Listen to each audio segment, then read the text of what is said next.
Hello everyone, welcome back to aspirants academy. നമ്മളിന്ന് നോക്കാൻ പോകുന്നത് ഇന്ന് കഴിഞ്ഞ LPSCൻ്റെ ക്വസ്റ്റ്യൻ പേപ്പറിൻ്റെ ഡിസ്കഷനാണ്. ഫസ്റ്റ് ക്വസ്റ്റ്യനിലോട്ട് പോകാം. താഴെ പറയുന്നവയിൽ ശ്രീനാരായണ ഗുരുവിൻ്റെ കൃതി അല്ലാത്തത് ഏതാണെന്നാണ് ക്വസ്റ്റ്യൻ. ശ്രീനാരായണ ഗുരുവിൻ്റെ കൃതിയല്ലാത്തത് ദൈവദശകം, പ്രാചീന മലയാളം, ആത്മോപദേശ ശതകം, ദർശനമാല. ഏതാണ്? പ്രാചീന മലയാളം അല്ല കേട്ടോ. പ്രാചീന മലയാളം ആരുടെ കൃതിയാണ്? അത് ചട്ടമ്പി സ്വാമീൻ്റെ കൃതിയാണ് പ്രാചീന മലയാളം എന്ന് പറയുന്നത്. ബാക്കിയുള്ള നമ്മുടെ ശ്രീനാരായണ ഗുരുവിൻ്റെ കൃതി തന്നെയാണ് ദൈവദശകം, ആത്മോപദേശ ശതകം, ദർശനമാല. അടുത്ത ഹാരപ്പൻ ജനതയ്ക്ക് ചെമ്പ് ലഭിച്ചിരുന്ന സ്ഥലം ചോദിച്ചാൽ അത് ഖേത്രയാണ് കേട്ടോ. ഹാരപ്പൻ ജനതയ്ക്ക് ചെമ്പ് ലഭിച്ചിരുന്ന സ്ഥലം ചോദിച്ചാൽ ഖേത്രയാണ്. ഖേത്ര എവിടെയാണ്? രാജസ്ഥാനിലാണ് കേട്ടോ. ഖേത്രി സ്ഥിതി ചെയ്യുന്നത് രാജസ്ഥാനിലാണ്. ഇനി ചരിത്രപ്രസിദ്ധമായ ക്ഷേത്രപ്രവേശന വിളംബരം നടന്ന വർഷമെന്ന്. പ്രസിദ്ധമായിട്ടുള്ള ക്ഷേത്രപ്രവേശന വിളംബരം നടന്നത് 1936 നവംബർ 12 നടന്നത്. ശ്രീ ചിത്ര തിരുനാൾ രാജാവാണ് ക്ഷേത്രപ്രവേശന വിളംബരം പുറപ്പെടുവിച്ചത്. 1936 നവംബർ 12 നടന്നത്. ഇനി ഉത്തരവാദിത്ത ഭരണം നേടുന്നതിനായി രൂപീകരിക്കപ്പെട്ട തിരുവിതാംകൂർ സ്റ്റേറ്റ് കോൺഗ്രസിൻ്റെ ആദ്യ പ്രസിഡന്റായി തിരഞ്ഞെടുക്കപ്പെട്ടത് ആരാണ്? ഉത്തരവാദിത്ത ഭരണം നേടുന്നതിനായി രൂപീകരിക്കപ്പെട്ട Thiruvithamkoor state congress 1938 Thiruvithamkoor state congress form ചെയ്തത്. അതിൻ്റെ ആദ്യത്തെ പ്രസിഡന്റായിട്ട് തിരഞ്ഞെടുക്കപ്പെട്ടത് പട്ടം താണുപിള്ളയാണ് കേട്ടോ. പട്ടം താണുപിള്ളനെയാണ് അതിൻ്റെ ആദ്യത്തെ പ്രസിഡന്റായിട്ട് തിരഞ്ഞെടുക്കപ്പെട്ടത്. ഈ ക്ഷേത്രപ്രവേശന വിളംബരവുമായി ബന്ധപ്പെട്ട് 1936 നവംബർ 12 നമ്മൾ ഓൾറെഡി പറഞ്ഞു. അതിനെ മലയാള മാസത്തിൽ എടുത്തു കഴിഞ്ഞാൽ 1112 തുലാം 27 കേട്ടോ. 1112 തുലാം 27 ഇത് മലയാള മാസം ചോദിച്ചു കഴിഞ്ഞാൽ ഈ ഒരു ഡേറ്റിലാണ് നടന്നത്. ഇനി ക്ഷേത്രപ്രവേശന വിളംബര സമയത്ത് രാജാവ് ശ്രീ ചിത്ര തിരുനാളും ഇതിൻ്റെ സമയത്തെ തിരുവിതാംകൂർ ദിവാൻ ചോദിച്ചാൽ സർ CP രാമസ്വാമി അയ്യരാണ്. ക്ഷേത്രപ്രവേശന വിളംബരത്തെ ആധുനിക ലോകത്തെ അത്ഭുതം എന്നാണ് ആര്? ഗാന്ധിജി വിശേഷിപ്പിച്ചത്. ആധുനിക തിരുവിതാംകൂറിൻ്റെ മാഗ്ന കാർട്ട എന്നൊക്കെ അറിയപ്പെടുന്നത് ക്ഷേത്രപ്രവേശന വിളംബരമാണ്. അതുപോലെ തന്നെ മഹാത്മാഗാന്ധി പറഞ്ഞതാണ് ജനങ്ങളുടെ ആധ്യാത്മ വിമോചനത്തിൻ്റെ അധികാര രേഖയായ സ്മൃതി എന്ന് ക്ഷേത്രപ്രവേശന വിളംബരത്തെ പറ്റി അഭിപ്രായപ്പെട്ടതും മഹാത്മാഗാന്ധി തന്നെയാണ്. ഇനി ക്ഷേത്രപ്രവേശന വിളംബരത്തെ തീർത്തും അഹിംസാപരവും രക്തരഹിതവുമായ വിപ്ലവമെന്ന് പറഞ്ഞത് C രാജഗോപാലാചാര്യാണ്. ക്ഷേത്രപ്രവേശന വിളംബരം തിരുവിതാംകൂറിൻ്റെ ആധ്യാത്മിക രേഖ അല്ലെങ്കിൽ സ്പിരിച്വൽ മാഗ്ന കാർട്ട എന്നൊക്കെ അതിനെ വിശേഷിപ്പിച്ചത് TK വേലുപിള്ളയാണ് കേട്ടോ. ക്ഷേത്രപ്രവേശന വിളംബരത്തെ തിരുവിതാംകൂറിൻ്റെ ആധ്യാത്മിക രേഖ അല്ലെങ്കിൽ സ്പിരിച്വൽ മാഗ്ന കാർട്ട എന്ന് വിശേഷിപ്പിച്ചത് നമ്മുടെ TK വേലുപിള്ളയാണ്. ക്ഷേത്രപ്രവേശന വിളംബരം എഴുതി തയ്യാറാക്കിയത് ഉള്ളൂർ S പരമേശ്വരനാണ് കേട്ടോ. ഇനി മലബാർ ക്ഷേത്രപ്രവേശന ബില്ല് പ്രസിദ്ധീകരിച്ച വർഷം 1938 ഓഗസ്റ്റ് 30. മലബാറിൻ്റെ ക്ഷേത്രപ്രവേശന ബില്ലാണെങ്കിൽ 1938 ഓഗസ്റ്റ് 30 പ്രസിദ്ധീകരിക്കുകയും മലബാർ ക്ഷേത്രപ്രവേശന വിളംബരം നടന്നത് 1947 ജൂൺ 2 നടന്നത്. കൊച്ചി ക്ഷേത്രപ്രവേശനം നടന്നത് 1947 ഡിസംബർ 20 കേട്ടോ. അപ്പോൾ കൊച്ചിയിലെ ക്ഷേത്രപ്രവേശന വിളംബരം 47 ഡിസംബർ 20 മലബാറിൽ ക്ഷേത്രപ്രവേശനം 1947 ജൂൺ 2 അതിനുവേണ്ടിയുള്ള ബില്ല് പ്രസിദ്ധീകരിച്ച 1938 ഓഗസ്റ്റ് 30 ഇനി മദ്രാസ് നിയമസഭയിൽ 1938 മലബാർ ക്ഷേത്രപ്രവേശന ബില്ല് അവതരിപ്പിച്ചതാണ് C രാജഗോപാലാചാരി. ഇത് നമ്മൾ LPSCൻ്റെ ഒരു ആൻസർ ചെക്ക് ചെയ്യുന്ന ഒരു സെഷൻ മാത്രമായിട്ടല്ല, വരുന്ന എക്സാംസിന് വേണ്ടിയിട്ട് കുറച്ചുകൂടി യൂസ്ഫുൾ ആയിട്ടുള്ള, മെയിൻലി നമ്മുടെ LDC ഖാദി പോലെയൊക്കെയുള്ള എക്സാംസിന് യൂസ്ഫുൾ ആയിട്ടുള്ള രീതിയിൽ ഫാക്റ്റുകൾ പറഞ്ഞാണ് പോകുന്നത് കേട്ടോ. അപ്പോൾ നമ്മൾ അടുത്തത് പറഞ്ഞത് ഉത്തരവാദിത്ത ഭരണം നേടുന്നതായി രൂപീകരിക്കപ്പെട്ട തിരുവിതാംകൂർ സ്റ്റേറ്റ് കോൺഗ്രസിൻ്റെ ആദ്യ പ്രസിഡന്റ് നമ്മൾ പറഞ്ഞു പട്ടം താണുപിള്ളയാണ്. ഉത്തരവാദിത്ത ഭരണ പ്രക്ഷോഭം നടന്ന വർഷം ചോദിച്ചു കഴിഞ്ഞാൽ അതായത് 1938 കേട്ടോ. ഉത്തരവാദിത്ത ഭരണ പ്രക്ഷോഭം നടന്നത് 1938 തിരുവിതാംകൂർ സ്റ്റേറ്റ് കോൺഗ്രസ്, കൊച്ചി പ്രജാമണ്ഡലം ഇവർ രണ്ടുപേരും നടത്തിയ പ്രക്ഷോഭമാണ് ഉത്തരവാദിത്ത ഭരണ പ്രക്ഷോഭം എന്ന് അറിയപ്പെടുന്നത്. കൊച്ചിയിലും തിരുവിതാംകൂറിലും ഉത്തരവാദിത്ത ഭരണ പ്രക്ഷോഭം നടന്നത് 38-39 കാലഘട്ടത്തിലായിട്ടാണ്. ഇതിൻ്റെ മെയിൻ നേതാക്കളായിട്ട് നമ്മൾ പറയുന്നത് പട്ടം താണുപിള്ളയും അതുപോലെ TM വർഗീസിനെയുമാണ് മെയിൻ നേതാവായിട്ട് പറയുന്നത്. ഇനി ഈ 1938 ചരിത്രപ്രസിദ്ധമായ രാജധാനി മാർച്ച്, അതായത് ഉത്തരവാദിത്ത ഭരണ പ്രക്ഷോഭവുമായി ബന്ധപ്പെട്ട് രാജധാനി മാർച്ച് സംഘടിപ്പിച്ചത് ആരാന്ന് ചോദിച്ചാൽ അത് അക്കാമ ചെറിയാനാണ്. ഓക്കെ, 38 അല്ലെങ്കിൽ 39 നമ്മുടെ PSC 39 പറയുന്നത്. രാജധാനി മാർച്ച് ഇയർ PSC കൊടുക്കാറുള്ള ആൻസർ 1939. ഇനി തിരുവിതാംകൂറിൽ ഉത്തരവാദിത്ത ഭരണ പ്രക്ഷോഭത്തെ തുടർന്ന് നിരോധിച്ച സംഘടനകളാണ് തിരുവിതാംകൂർ സ്റ്റേറ്റ് കോൺഗ്രസും യൂത്ത് ലീഗും. ഉത്തരവാദിത്ത ഭരണ പ്രക്ഷോഭത്തെ തുടർന്ന് തിരുവിതാംകൂറിൽ നിരോധിച്ച സംഘടനകൾ നമ്മൾ തിരുവിതാംകൂർ സ്റ്റേറ്റ് കോൺഗ്രസിനെയും അതുപോലെ യൂത്ത് ലീഗിനെയും നിരോധിച്ചിരുന്നു. നിയമലംഘന പ്രസ്ഥാനം തിരുവിതാംകൂറിൽ ആരംഭിച്ചത് തന്നെ ആരാണ്? തിരുവിതാംകൂർ സ്റ്റേറ്റ് കോൺഗ്രസ് ആണ് നിയമലംഘന പ്രസ്ഥാനം ആരംഭിച്ചു. അതുപോലെ ഉത്തരവാദിത്ത ഭരണത്തിന്റെ പ്രധാന ലക്ഷ്യമെന്ന് പറയുന്നത് ഇലക്ഷനിലൂടെ തിരുവിതാംകൂറിൽ ഉത്തരവാദിത്ത ഭരണം കൊണ്ടുവരിക എന്നതായിരുന്നു അവരുടെ പ്രധാന ലക്ഷ്യമായിട്ട് കണക്കാക്കുന്നത്. ഇനി 1938 ഓഗസ്റ്റ് 30 NK പത്മനാഭപിള്ളയെ അറസ്റ്റ് ചെയ്തതിനെ തുടർന്നുണ്ടായ സംഭവം ചോദിച്ചാൽ അത് നെയ്യാറ്റിൻകര വെടിവെപ്പാണ് കേട്ടോ. അത് നോക്കിക്കോ, നമ്മുടെ NK പത്മനാഭപിള്ളയെ അറസ്റ്റ് ചെയ്തതിനെ തുടർന്ന് ഒരു സംഭവം ഉണ്ടായി 38, ഈ ഒരു ഉത്തരവാദിത്ത ഭരണ പ്രക്ഷോഭത്തിന് ആ ഒരു ടൈമിൽ തന്നെ. അത് നെയ്യാറ്റിൻകര വെടിവെപ്പിനെ തുടർന്നിട്ടാണ് പത്മനാഭപിള്ളയെ അറസ്റ്റ് ചെയ്തത്. നെയ്യാറ്റിൻകര വെടിവെപ്പ് രക്തസാക്ഷിയായ പ്രമുഖ വ്യക്തി ചോദിച്ചാൽ വീരരാഘവനാണ്. നെയ്യാറ്റിൻകര വീരരാഘവന്റെ സ്മാരകം സ്ഥിതി ചെയ്യുന്നത് അത്താഴമംഗലം തിരുവനന്തപുരത്താണ് കേട്ടോ. അത്താഴമംഗലം തിരുവനന്തപുരത്താണ്. ഇനി തിരുവിതാംകൂറിൽ ഉത്തരവാദിത്ത ഭരണ പ്രക്ഷോഭം ആരംഭിച്ചതായിട്ട് പറയുന്നത് 1939 ഫെബ്രുവരി 13 തിരുവിതാംകൂറിൽ ആരംഭിച്ചത് 39 ഫെബ്രുവരി 13. 1939 യൂത്ത് ലീഗിൽ അംഗമായ സ്റ്റേറ്റ് കോൺഗ്രസിൽ നിന്നും വിരമിച്ചതിന് ശേഷം ആരംഭിച്ച പാർട്ടിയാണ് കമ്മ്യൂണിസ്റ്റ് പാർട്ടി. 39 യൂത്ത് ലീഗിലെ അംഗങ്ങൾ സ്റ്റേറ്റ് കോൺഗ്രസിൽ നിന്നും വിരമിച്ചതിന് ശേഷം അവരെന്ത് ആരംഭിച്ചു? കമ്മ്യൂണിസ്റ്റ് പാർട്ടി ആരംഭിച്ചു. സർ CP രാമസ്വാമി അയ്യരെ 1947 ജൂലൈ 25 ആക്രമിച്ച കേരള സോഷ്യലിസ്റ്റ് പാർട്ടി അംഗമാണ് ആര്? സർ CPനെ ആക്രമിച്ചത് നമ്മുടെ KCS മണിയാണ് കേട്ടോ. KCS മണിയാണ്. സർ CP രാമസ്വാമിയർ ദിവാൻ പദവി രാജിവെച്ച് നാടുവിടാൻ കാരണമായ പ്രക്ഷോഭം ചോദിച്ചാൽ അത് ഉത്തരവാദിത്ത ഭരണ പ്രക്ഷോഭമാണ്. അതിനുശേഷം നമ്മളിവിടുത്തെ ദിവാനായ വ്യക്തിയാണ് PJ ഉണ്ണിത്താൻ. അവസാനത്തെ ദിവാൻ എന്നൊക്കെ ചോദിക്കുമ്പോൾ PJ ഉണ്ണിത്താനെ പറയണം. ഇനി കൊച്ചിയിലെ പ്രശസ്തനായ ആദ്യ മന്ത്രി ചോദിച്ചത് അത് അമ്പാട്ട് ശിവരാമ മേനോനാണ് കേട്ടോ. കൊച്ചിയിലെ പ്രശസ്തനായ ആദ്യ മന്ത്രിയാണ് അമ്പാട്ട് ശിവരാമ മേനോൻ. ഓക്കെ, ഇത്രയൊക്കെയായിരുന്നു ഇതുമായിട്ട് ബന്ധപ്പെട്ട കാര്യങ്ങൾ. അടുത്ത ക്വസ്റ്റ്യൻ ആണ് CSIRന്റെ പൂർണ്ണരൂപം എന്താണ്? CSIRന്റെ പൂർണ്ണരൂപം. ഇതിന് ആൻസർ വരുന്നത് ഓപ്ഷൻ A ആണ്. The council of scientific and industrial research ആണ്. The council of scientific and industrial research ഇത് ഫോം ചെയ്ത CSIR ഫോം ചെയ്ത വർഷം 1942 സെപ്റ്റംബർ 26 കേട്ടോ. 1942 സെപ്റ്റംബർ 26 CSIR ഫോം ചെയ്ത വർഷം. ഇതിൻ്റെ ഹെഡ് ക്വാർട്ടേഴ്സ് വന്നിട്ട് ന്യൂഡൽഹിയിലാണ്. 42 സെപ്റ്റംബർ 26 ഫോം ചെയ്തു. ഇനി CSIRന്റെ അധ്യക്ഷ പദവി വഹിക്കുന്നത് പ്രൈം മിനിസ്റ്ററാണ് കേട്ടോ. എക്സ് ഒഫീഷ്യൽ ചെയർമാൻ എന്ന് പറയുന്നത് പ്രൈം മിനിസ്റ്ററാണ് CSIRന്റെ അധ്യക്ഷ പദവി വഹിക്കുന്നത്. അടുത്ത ക്വസ്റ്റ്യൻ, സമത്വ സമാജം സ്ഥാപകൻ ആരാണ്? സമത്വ സമാജത്തിൻ്റെ സ്ഥാപകനാണ് ആര്? വൈകുണ്ഠ സ്വാമികളാണ് കേട്ടോ. വൈകുണ്ഠ സ്വാമികളാണ് സമത്വ സമാജത്തിൻ്റെ സ്ഥാപകൻ. സമത്വ സമാജം സ്ഥാപിതമായ വർഷം ചോദിച്ചാൽ 1836 കേട്ടോ. 1836 സമത്വ സമാജം ഫോം ചെയ്തത് വൈകുണ്ഠ സ്വാമികളാണ്. ഇനി VT ഭട്ടതിരിപ്പാടിൻ്റെ പ്രധാനപ്പെട്ട സ്ഥാപനമാണ് ഏത്? യോഗക്ഷേമ സഭയാണ് കേട്ടോ. 1908 ഫോം ചെയ്ത യോഗക്ഷേമ സഭയാണ്. പിന്നെ പണ്ഡിറ്റ് KP കറുപ്പൻ്റെ ആണെങ്കിൽ കുറേ സംഘടനകളൊക്കെ ഉണ്ട്. വാഗ്ബടാനന്ദൻ്റെ ആണെങ്കിൽ നമ്മുടെ ആത്മവിദ്യാസംഘം അത് വന്ന വർഷം 1917 കേട്ടോ. വാഗ്ബടാനന്ദൻ്റെ ആത്മവിദ്യാസംഘം ആരംഭിച്ച വർഷം 1917. അതുപോലെ ആത്മവിദ്യാസംഘത്തിൻ്റെ ആശയങ്ങളെക്കുറിച്ച് വിവരിക്കുന്ന കവിത ചോദിച്ചാൽ അത് സ്വതന്ത്ര ചിന്താമണിയാണ്. സ്വതന്ത്ര ചിന്താമണി എന്ന കവിത എഴുതിയതും വാഗ്ബടാനന്ദൻ തന്നെയാണ്. ആത്മവിദ്യാസംഘത്തിൻ്റെ മാനിഫെസ്റ്റോ എന്നറിയപ്പെടുന്ന പുസ്തകം ഏതാണ്? അത് ആത്മവിദ്യയാണ് കേട്ടോ. ആത്മവിദ്യയാണ്. അതുപോലെ ആത്മവിദ്യാസംഘത്തിൻ്റെ മുഖപത്രം ചോദിച്ചാൽ അഭിനവ കേരളമാണ്. അഭിനവ കേരളമാണ് അതിൻ്റെ മുഖപത്രം. അതിൻ്റെ മാനിഫെസ്റ്റോ എന്നറിയപ്പെടുന്ന പുസ്തകമാണെങ്കിൽ അത് ആത്മവിദ്യയാണ്. ഓക്കെ, പിന്നെ നമ്മുടെ അരയ സമാജം, അതായത് പണ്ഡിറ്റ് KP കറുപ്പൻ്റെ അരയ സമാജം വന്ന വർഷം ചോദിച്ചാൽ 1907 ആണ് കേട്ടോ. അരയ സമാജം 1907. കൊച്ചി പുലയ മഹാസഭ അത് ആരംഭിച്ചത് പണ്ഡിറ്റ് KP കറുപ്പനാണ്. അത് 1913 കേട്ടോ. കൊച്ചി പുലയ മഹാസഭ 1913. അരയ സമാജമാണെങ്കിൽ 1907 ആരംഭിച്ചതാണ്. അടുത്ത ദിവസം ചുവടെ തന്നിരിക്കുന്നവയിൽ ഇന്ത്യൻ നാഷണൽ കോൺഗ്രസിൻ്റെ പ്രസിഡന്റ് പദവി അലങ്കരിച്ചിരുന്ന വനിതകൾ ആരെല്ലാം എന്നാണ് question. Sarojini Naidu, Mahadevi Chattopadhyay, Nelson Gupta, Annie Besant. ഇതിൽ ആരൊക്കെയാണ് INCൻ്റെ പ്രസിഡന്റ് പദവി അലങ്കരിച്ചിരുന്ന വ്യക്തികൾ?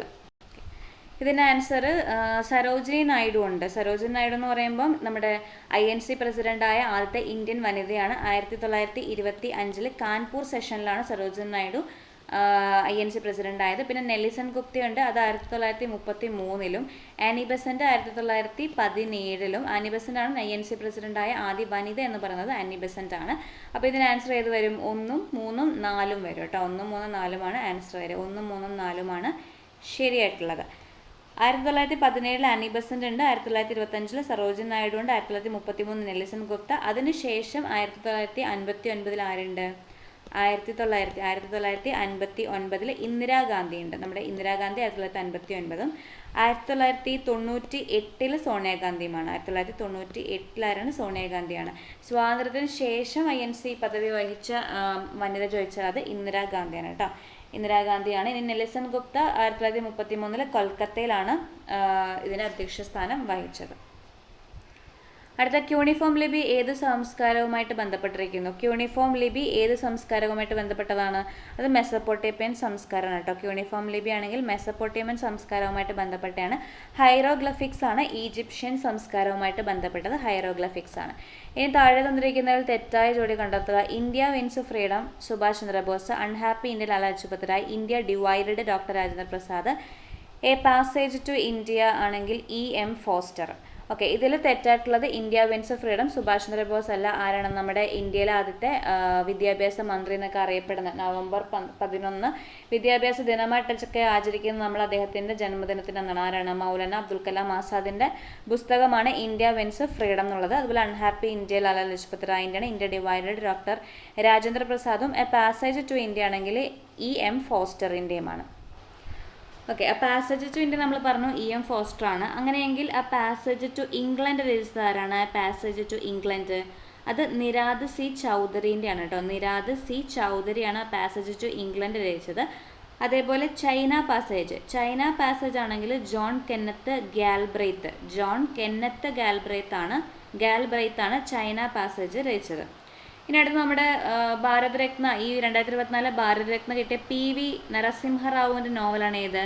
ദ ഇൻസൈഡർ കേട്ടോ. PV നരസിംഹറാവുവിൻ്റെ നോവൽ ചോദിച്ചാൽ ദ ഇൻസൈഡർ ആണ്. അത് ഇമ്പോർട്ടൻ്റ് ആണ്. ദ ഇൻസൈഡർ ആരുടെയാണ്? PV നരസിംഹറാവുവിൻ്റെ ആണ്. അതുപോലെ മൈ കൺട്രി മൈ ലൈഫ് അല്ലെ മൈ കൺട്രി, എങ്ങനെയോ മൈ കൺട്രി മൈ ലൈഫ് ആരുടെയെന്ന് ചോദിച്ചാൽ അതും നമ്മുടെ ഭാരതരത്ന കിട്ടിയിട്ടുള്ള LK അദ്വാനീൻ്റെ ആണ്. My country my life. A Prisoner's Scrap ബുക്കും LK അദ്വാനീൻ്റെയാണ്. A Prisoner's Scrap book. അപ്പോൾ പ്രിസൺ ഡയറി ആരുടെയാണ്? പ്രിസൺ ഡയറി അത് ജയപ്രകാശ് നാരായണൻ്റെ ആണ് കേട്ടോ. പ്രിസൺ ഡയറി ജയപ്രകാശ് നാരായണും. ആ പ്രിസണേഴ്സ് സ്ക്രാപ്പ് ബുക്ക് ആണെങ്കിൽ LK അദ്വാനീൻ്റെയുമാണ്. ഓക്കെ, അപ്പോൾ അടുത്ത ക്വസ്റ്റ്യനിലോട്ട് പോവാം. ചുവടെ കൊടുത്തിരിക്കുന്ന സംഭവങ്ങൾ പരിഗണിക്കുക. ഭഗത് സിംഗ് തൂക്കിലേറ്റപ്പെട്ടു, വാഗൻ ട്രാജഡി, മിൻറ്റോ മോർലി പരിഷ്കാരം, ചൗരി ചൗര സംഭവം. അപ്പോൾ ഇതിനെ കാലഗണനാ ക്രമത്തിൽ എഴുതാനാണ് പറഞ്ഞിരിക്കുന്നത്. ഇതിൽ ഭഗത് സിംഗ് തൂക്കിലേറ്റപ്പെട്ട വർഷമാണ് എന്ന്? 1931 മാർച്ച് 23-നാണ്. അപ്പോൾ 1931. ഇനി മിൻറ്റോ മോർലി പരിഷ്കാരങ്ങൾ 1909-ലും, വാഗൻ ട്രാജഡി 1921-ലും, ചൗരി ചൗര 1922-ലുമാണ്. അപ്പോൾ ഇതിനെ കാലഗണനാ ക്രമത്തിൽ എഴുതുമ്പോൾ ആദ്യം ഏതാ വരുന്നത്? മിൻറ്റോ മോർലി പരിഷ്കാരങ്ങൾ വരും. അങ്ങനെയുള്ള ഒരു ഓപ്ഷൻ ഒറ്റ ഓർമ്മയുള്ളൂ അല്ലേ. അപ്പോൾ ഏതാണ്? ഓപ്ഷൻ D ആണ് ഇതിൻ്റെ ആൻസറായിട്ട് വരുന്നത്. മിൻറ്റോ മോർലി വരും. അതിനുശേഷം വരുന്നത് 2 വാഗൻ ട്രാജഡി, പിന്നെ 3 വരും. അതായത് നമ്മുടെ ചൗരി ചൗര സംഭവം 1922. കാലഗണനാ ക്രമത്തിൽ എഴുതുക മിൻറ്റോ മോർലി. ഇതിൽ ശരിക്കും ഇതിൽ ആൻസർ ഇല്ല കേട്ടോ. ശരിക്കും വരേണ്ടത് എങ്ങനെയാണ്? 3 വരണം, പിന്നെ 2 വരണം, പിന്നെ 4 വന്നിട്ട് പിന്നെ ലാസ്റ്റാണ് 1 വരേണ്ടത്. അങ്ങനെ ആൻസർ ഇതിലില്ല. ഓക്കെ, നമ്മുടെ ഭഗത് സിംഗിൻ്റെ കൂടെ തൂക്കിലേറ്റപ്പെട്ടവർ ആരൊക്കെയാണ്? ഭഗത് സിംഗ്, രാജ്ഗുരു, സുഖദേവ് കേട്ടോ. ഭഗത് സിംഗ്, രാജ്ഗുരു, സുഖദേവ് ആണ്. ഇവർ 3 പേരാണ് തൂക്കിലേറ്റപ്പെട്ടവർ. ഇനി എന്തുമായിട്ട് ബന്ധപ്പെട്ടാണ് ഭഗത് സിംഗിനെ തൂക്കിലേറ്റിയതെന്ന് ചോദിച്ചാൽ 2 കാരണങ്ങളുണ്ട്. മെയിനായിട്ട് നമ്മൾ പറയാറ് ലാഹോർ ഗൂഢാലോചന കേസാണ്. അതിനുശേഷം നമ്മുടെ പാർലമെൻറ്റ് ബോംബെറിഞ്ഞ കേസും ഇതുമായിട്ട് ബന്ധപ്പെട്ടാണ്. 1929-ലാണ് പാർലമെൻറ്റ് ബോംബെറിഞ്ഞത്. ലാഹോർ ഗൂഢാലോചനയാണെങ്കിൽ 1928 നടന്നതാണ്. ഇനി വാഗൻ ട്രാജഡി മലബാർ കലാപവുമായിട്ട് ബന്ധപ്പെട്ടാണ്. ചൗരി ചൗര സംഭവവുമായിട്ട് ബന്ധപ്പെട്ടാണ് നമ്മുടെ ഗാന്ധിജി നിസ്സഹകരണ പ്രസ്ഥാനമൊക്കെ പിൻവലിക്കുന്നത്. ഉത്തർപ്രദേശിലാണ് ചൗരി ചൗര എന്ന് പറയുന്ന പ്രദേശം ഉള്ളത്. ഇനി മിൻറ്റോ മോർലി പരിഷ്കാരത്തിലൂടെയാണ് മുസ്ലിങ്ങൾക്ക് പ്രത്യേക നിയോജക മണ്ഡലങ്ങളൊക്കെ അനുവദിച്ചു കൊടുത്തത്. അതിൽ മിൻറ്റോ നമ്മുടെ വൈസ്രോയും, മോർലി അപ്പുറത്തെ സെക്രട്ടറി ഓഫ് സ്റ്റേറ്റുമാണ്. അത് 2024 ജനുവരി 24 അന്തരിച്ച പ്രശസ്ത ചരിത്രകാരി ആരാണെന്ന്? 2024 ജനുവരി 24 അന്തരിച്ച പ്രശസ്ത ചരിത്രകാരി മന്നു ഭണ്ഡാരി, ആർ ചമ്പകലക്ഷ്മി, ഗീതാ മേത്ത, മഹാദേവി വർമ്മ. ഇതിന് ആൻസർ വരുന്നത് ആർ ചമ്പകലക്ഷ്മിയാണ് കേട്ടോ. 2024 ജനുവരി 24 അന്തരിച്ച പ്രശസ്ത ചരിത്രകാരെ ചോദിച്ചാൽ ആർ ചമ്പകലക്ഷ്മിയാണ്. ഇനി ഇന്ത്യൻ കൗൺസിൽ ഓഫ് ഹിസ്റ്റോറിക്കൽ റിസർച്ചിൻ്റെ നിലവിലെ ചെയർമാൻ ആരാണ്? ഇന്ത്യൻ കൗൺസിൽ ഓഫ് ഹിസ്റ്റോറിക്കൽ റിസർച്ചിൻ്റെ പ്രൊഫസർ DN ത്രിപാഠി, സുദർശൻ റാവു, വസുദേവ് ചാറ്റർജി, രഘുവേന്ദ്ര തൻവർ. നമ്മൾ ഇതിനെ പറ്റിയിട്ട് നമ്മുടെ പ്രീവിയസ് വീഡിയോയിൽ ക്ലാസ് ചെയ്തിട്ടുണ്ട്. ഇന്ത്യൻ കൗൺസിൽ ഓഫ് ഹിസ്റ്റോറിക്കൽ റിസർച്ചിനെ പറ്റിയൊക്കെ പറഞ്ഞിട്ടുണ്ട്. അപ്പോൾ അതിൻ്റെ ഇപ്പോഴത്തെ ചെയർമാൻ ചോദിച്ചാൽ പ്രൊഫസർ DN ത്രിപാഠിയാണ് കേട്ടോ, DN ത്രിപാഠി. ഓക്കെ, അപ്പോൾ ഇത് Indian council of historical research സ്ഥാപിതമായ വർഷം 1972 ആണ് കേട്ടോ, 1972. ഇതിൻ്റെ ആൻസർ പ്രൊഫസർ DN ത്രിപാഠി അല്ല, രഘുവേന്ദ്ര തൻവർ കേട്ടോ. സോറി, പ്രൊഫസർ, ഞാൻ പ്രൊഫസർ ഉണ്ട്, അപ്പം ഇതിൽ പ്രൊഫസർ രഘുവേന്ദ്ര തൻവർ ആണ്, പ്രൊഫസർ വെച്ചിട്ടാണ്. ഓക്കെ, അപ്പോൾ ഇന്ത്യൻ കൗൺസിൽ ഓഫ് ഹിസ്റ്റോറിക്കൽ റിസർച്ചിൻ്റെ ചെയർമാൻ രഘുവേന്ദ്ര തൻവർ ആണ്. 1972 ഇത് ഫോം ചെയ്തത് കേട്ടോ. ഇനി പാർലമെൻറ്റിൻ്റെ ചുമതലകളിൽ ഉൾപ്പെടാത്ത ചുമതല ഏതാണെന്ന്? നിയമനിർമ്മാണം, കാര്യനിർവഹണ വിഭാഗത്തിൻ്റെ നിയന്ത്രിക്കൽ, ഭരണഘടനാ ഭേദഗതി, ബില്ലുകൾ അംഗീകരിക്കൽ. അപ്പോൾ ഇതിന് ആൻസർ വരുന്നത് കാര്യനിർവഹണ വിഭാഗത്തെ നിയന്ത്രിക്കൽ പാർലമെൻറ്റ് ചുമതലയല്ല. അതിൻ്റെ ചുമതലയുള്ളത് പ്രസിഡന്റിൻ്റെ കയ്യിലാണ്, അല്ലെങ്കിൽ പ്രസിഡന്റ് നിയമിച്ച ഉദ്യോഗസ്ഥരാലാണ് ഈ കാര്യനിർവഹണ വിഭാഗത്തെ നിയന്ത്രിക്കുന്നത് കേട്ടോ. അപ്പോൾ പ്രസിഡന്റിൻ്റെ ചുമതലയിലാണ് അത് വരുന്നത്. അല്ലാതെ നിയമനിർമ്മാണം ഉണ്ട്, ബില്ലുകൾ അംഗീകരിക്കൽ, ഭരണഘടനാ ഭേദഗതിയൊക്കെ പാർലമെൻറ്റിലാണ് നടക്കുന്നത്. ഈ ഭരണഘടനാ ഭേദഗതി എന്ന് പറയുന്നത് ഏത് ഹൗസിലാണ് സ്റ്റാർട്ട് ചെയ്യുന്നത്? അല്ലെങ്കിൽ ലോക്സഭ, രാജ്യസഭ, ഇതിൽ ഏത് ഹൗസിലാണ് സ്റ്റാർട്ട് ചെയ്യുന്നത്? അല്ലെങ്കിൽ രണ്ട് ഹൗസിലും ഇത് അവതരിപ്പിക്കാനുള്ള അവകാശം ഉണ്ടെന്ന് ചോദിച്ചാൽ എന്താണ് ആൻസർ? രണ്ട് ഹൗസിലും ഇത് അവതരിപ്പിക്കുക കേട്ടോ. ഭരണഘടനാ ഭേദഗതി ബില്ലുകൾ രണ്ടിൽ ഏതെങ്കിലും ഹൗസിൽ നമുക്ക് ഫസ്റ്റ് അവതരിപ്പിക്കാൻ പറ്റും. അങ്ങനെ ഇന്ന ഹൗസ് ഒന്നുമില്ല. മണി ബില്ലും അവിശ്വാസ പ്രമേയമാണെങ്കിൽ അത് ലോകസഭയിൽ തന്നെ അവതരിപ്പിക്കണം. പിന്നീട് നമ്മുടെ ഭരണഘടനാ ഭേദഗതി ബില്ലിന്മേൽ ജോയിന്റ് സെഷൻ ഒന്നും നമുക്ക് വിളിച്ചു വരുത്താൻ പറ്റില്ല. അതായത് നമ്മുടെ സംയുക്ത സമ്മേളനം, ഭരണഘടനാ ഭേദഗതി ബില്ലിന്മേൽ സംയുക്ത സമ്മേളനം പറ്റില്ല. ഭരണഘടനാ ഭേദഗതി ബില്ലിന്മേലും മണി ബില്ലിന്മേലും സംയുക്ത സമ്മേളനം ഒന്നും വിളിച്ചു ചേർക്കാൻ പറ്റത്തില്ല. ഇനി ഭരണഘടനാ ഭേദഗതിയുമായി ബന്ധപ്പെട്ട ഭാഗം ചോദിച്ചാൽ 20-ാം ഭാഗത്താണ് ഭരണഘടനാ ഭേദഗതിനെ പറ്റി പറയുന്നത്. ആർട്ടിക്കിൾ ആണെങ്കിൽ 368 ആണ് കേട്ടോ, 368 ആണ്. ഇനി പാർലമെന്റിനെ പറ്റി പറയുന്ന ആർട്ടിക്കിൾ ഏതാണ്? പാർലമെന്റിനെ പറ്റി പറയുന്ന ആർട്ടിക്കിൾ 79 ആണ് കേട്ടോ. പാർലമെന്റ് 79ഉം രാജ്യസഭ 80ഉം ലോകസഭ 80ഉം രാജ്യസഭ 81ഉമാണ്. പാർലമെന്റ് 79, ലോകസഭ 80ഉം രാജ്യസഭ 81ഉം ആണ് കേട്ടോ. അടുത്ത ധാതുക്കളുടെ കലവറ എന്നറിയപ്പെടുന്ന ഭൂപ്രകൃതി വിഭാഗം ഏതാണ്? ധാതുക്കളുടെ കലവറ ഈ കഴിഞ്ഞ രണ്ട് മൂന്ന് ദിവസം മുന്നേ കഴിഞ്ഞ എക്സാമിന് ചോദിച്ചിരുന്നു തോന്നുന്നല്ലേ. അപ്പോൾ ധാതുക്കളുടെ കലവറ എന്നറിയപ്പെടുന്ന ഭൂപ്രകൃതി വിഭാഗം ചോദിച്ചാൽ ഉപദ്വീപ പീഠഭൂമിയാണ് കേട്ടോ. ഉപദ്വീപ പീഠഭൂമിയാണ് ധാതുക്കളുടെ കലവറ എന്നറിയപ്പെടുന്നത്. അങ്ങനെയാണ് നമ്മുടെ ഇന്ത്യൻ കാർഷിക രംഗത്തെ നട്ടൽ, അല്ലെങ്കിൽ ഇന്ത്യൻ സമ്പദ്ക്രമത്തിന്റെ നട്ടൽ എന്നറിയപ്പെടുന്ന ഏത് ഭൂവിഭാഗമാണെന്ന് ചോദിച്ചാൽ അത് ഏതാണ്? അത് ഉത്തര മഹാസമതലമാണ് കേട്ടോ. ഇന്ത്യൻ സമ്പദ്ക്രമത്തിന്റെ നട്ടൽ എന്നൊക്കെ അറിയപ്പെടുന്നത് ഏതാണെന്ന് ചോദിച്ചാൽ അത് ഉത്തര മഹാസമതലമാണ് അതിൽ വരുന്നത്. ഇനി ഇന്ത്യ ഗവൺമെന്റിന്റെ നിയമനിർമ്മാണ വിഭാഗത്തിൽ ഉൾപ്പെടുന്നവർ ആരല്ല? ഇന്ത്യ ഗവൺമെന്റിന്റെ നിയമനിർമ്മാണ വിഭാഗം നമ്മൾ നേരത്തെ പറഞ്ഞിരുന്നു അല്ല, നിയമനിർമ്മാണം എന്ന് പറയുന്നത് പാർലമെന്റിന്റെ ചുമതലയാണെന്ന് പറഞ്ഞു. അപ്പോൾ ഇതിൽ വരുന്നത് ആരൊക്കെയാണ്? നമ്മുടെ രാഷ്ട്രപതി വരുന്നുണ്ട്, പിന്നെ പ്രധാനമന്ത്രി ഒന്നും വരുന്നില്ല. അപ്പോൾ പ്രധാനമന്ത്രി എന്നൊക്കെ പറയുന്ന ഓപ്ഷനൊക്കെ നമുക്ക് ഒഴിവാക്കാൻ പറ്റും. ഉപരാഷ്ട്രപതി എന്നൊക്കെ ഒഴിവാക്കാൻ പറ്റും. അപ്പോൾ ഇതിൽ ഏതാണ് ഓപ്ഷൻ വരുന്നത്? ഓപ്ഷൻ എ ആണ് കേട്ടോ. രാഷ്ട്രപതി, ലോക്സഭ, രാജ്യസഭ. അതായത് ഒരു ബില്ലാണല്ലോ പിന്നെ നിയമമായിട്ട് മാറുന്നത്. അപ്പോൾ ഒരു ബില്ല് ലോകസഭയിൽ പാസ്സാവണം, അതേപോലെ രാജ്യസഭയിൽ പാസ്സാവണം, അവസാനം അത് നിയമമാവണമെങ്കിൽ രാഷ്ട്രപതിൻ്റെ ഫൈനലായിട്ടൊരു ഒപ്പും കൂടെ വേണം. അപ്പോൾ ലോകസഭ, രാജ്യസഭ, രാഷ്ട്രപതി, ഇവർ മൂന്നുപേരാണ് നിയമനിർമ്മാണ സഭയുമായിട്ട് ബന്ധപ്പെട്ടവർ. നമ്മുടെ പ്രധാനമന്ത്രി, മന്ത്രിസഭയൊക്കെ എന്താണ് എക്സിക്യൂട്ടീവുമായിട്ട് ബന്ധപ്പെട്ട ആൾക്കാരാണ് ഈ പ്രധാനമന്ത്രി, മന്ത്രിസഭ, അതുപോലെ തന്നെ രാഷ്ട്രപതി. അടുത്ത ജെറ്റ് വിമാനങ്ങളുടെ സുഗമ സഞ്ചാരം സാധ്യമാകുന്ന അന്തരീക്ഷ മണ്ഡലം ഏതാണ്? ജെറ്റ് വിമാനങ്ങളുടെ സുഗമ സഞ്ചാരം സാധ്യമാകുന്ന അന്തരീക്ഷ മണ്ഡലമാണ് ഏത്? സ്ട്രാറ്റോസ്ഫിയർ കേട്ടോ. സ്ട്രാറ്റോസ്ഫിയർ ആണ്. ഒരു ഏകദേശം 18 മുതൽ 50 വരെ കിടക്കുന്നത് സ്ട്രാറ്റോസ്ഫിയർ ആണ്. സ്ട്രാറ്റോസ്ഫിയറിന്റെ താഴ്ന്ന വിതാനത്തിൽ കാണപ്പെടുന്നതാണ് ഓസോൺ ലെയർ. ഓസോൺ ലെയർ താഴ്ന്ന വിതാനത്തിൽ കാണപ്പെടുന്നതാണ്. അതുപോലെ ജെറ്റ് വിമാനത്തിന് സുഗമ സഞ്ചാരത്തിന് സ്ട്രാറ്റോസ്ഫിയർ ആണെങ്കിൽ ജെറ്റ് ജെറ്റ് പ്രതിഭാസം, ജെറ്റ് സ്ട്രീംസ് എവിടെയാണ് കാണപ്പെടുന്നതെന്ന് ചോദിച്ചത് ട്രോപ്പോപാസിലാണ് അല്ലെങ്കിൽ ട്രോപ്പോസ്ഫിയറിലാണ്. ജെറ്റ് പ്രതിഭാസം അല്ലെങ്കിൽ ജെറ്റ് സ്ട്രീംസ് നമ്മുടെ കാലാവസ്ഥനെയൊക്കെ ബാധിക്കുന്ന ഒരു പ്രതിഭാസമാണ് ജെറ്റ് സ്ട്രീംസ്. അത് എവിടെയാണെന്ന് ചോദിച്ചാൽ അത് ട്രോപ്പോസ്ഫിയറിലാണ്. ഇനി ട്രോപ്പോപാസ് എന്ന് പറയുന്നത് ട്രോപ്പോസ്ഫിയറിനെയും സ്ട്രാറ്റോസ്ഫിയറിനെയും തമ്മിൽ ബന്ധിപ്പിക്കുന്ന ഒരു മേഖലയാണ് ട്രോപ്പോപാസ് എന്ന് വിളിക്കുന്നത്. പിന്നെ നമ്മുടെ സ്ട്രാറ്റോസ്ഫിയറിൽ ഹൈറ്റ് കൂടുന്നതനുസരിച്ച് ടെമ്പറേച്ചർ കൂടി പോവുകയാണ് ചെയ്യുന്നത്. അതോടെ ഓർത്ത് വെക്കുക. ഹൈറ്റ് കൂടുന്നതനുസരിച്ച് ടെമ്പറേച്ചർ കൂടുന്നു. ട്രോപ്പോസ്ഫിയറിൽ ഹൈറ്റ് കൂടുന്നതനുസരിച്ച് ടെമ്പറേച്ചർ കുറയുകയാണ് ചെയ്യുന്നത്. ഇനി മീസോസ്ഫിയറിലാണെങ്കിൽ അതാണ് ഏറ്റവും തണുത്ത പാളി അല്ലെങ്കിൽ ഏറ്റവും ടെമ്പറേച്ചർ കുറഞ്ഞ പാളി. അതായത് നമ്മുടെ ഹൈറ്റ് കൂടുന്നതനുസരിച്ച് ടെമ്പറേച്ചർ കുറയുകയാണ് ചെയ്യുന്നത്. ഇനി ഏറ്റവും കൂടുതൽ ടെമ്പറേച്ചർ ഉള്ള അല്ലെങ്കിൽ ഏറ്റവും കൂടുതൽ താപനില കൂടിയ പാളി ചോദിച്ചാൽ അത് തെർമോസ്ഫിയറാണ്. തെർമോസ്ഫിയർ വരെയുള്ള പാളികളെ, അതായത് ട്രോപ്പോസ്ഫിയർ, സ്ട്രാറ്റോസ്ഫിയർ, മീസോസ്ഫിയർ, തെർമോസ്ഫിയർ വരെയുള്ളതിനെ നമ്മൾ ഹോമോസ്ഫിയർ എന്ന് വിളിക്കും. കാരണം അവിടെയുള്ള നമ്മുടെ വാതകങ്ങളുടെ കോമ്പോസിഷൻ എന്ന് പറയുന്നത് ഓൾമോസ്റ്റ് സെയിം ആണ്. എല്ലായിടത്തും ഓൾമോസ്റ്റ് സെയിം കോമ്പോസിഷനാണ്. അതാണ് നമ്മൾ നൈട്രജൻ 78%, ഓക്സിജൻ 21% എന്നൊക്കെ പറയുന്നത് ഓൾമോസ്റ്റ് സെയിം കോമ്പോസിഷനാണ്. പിന്നെ അത് കഴിഞ്ഞാൽ നമ്മൾ ഹെട്രോസ്ഫിയർ എന്നറിയപ്പെടും.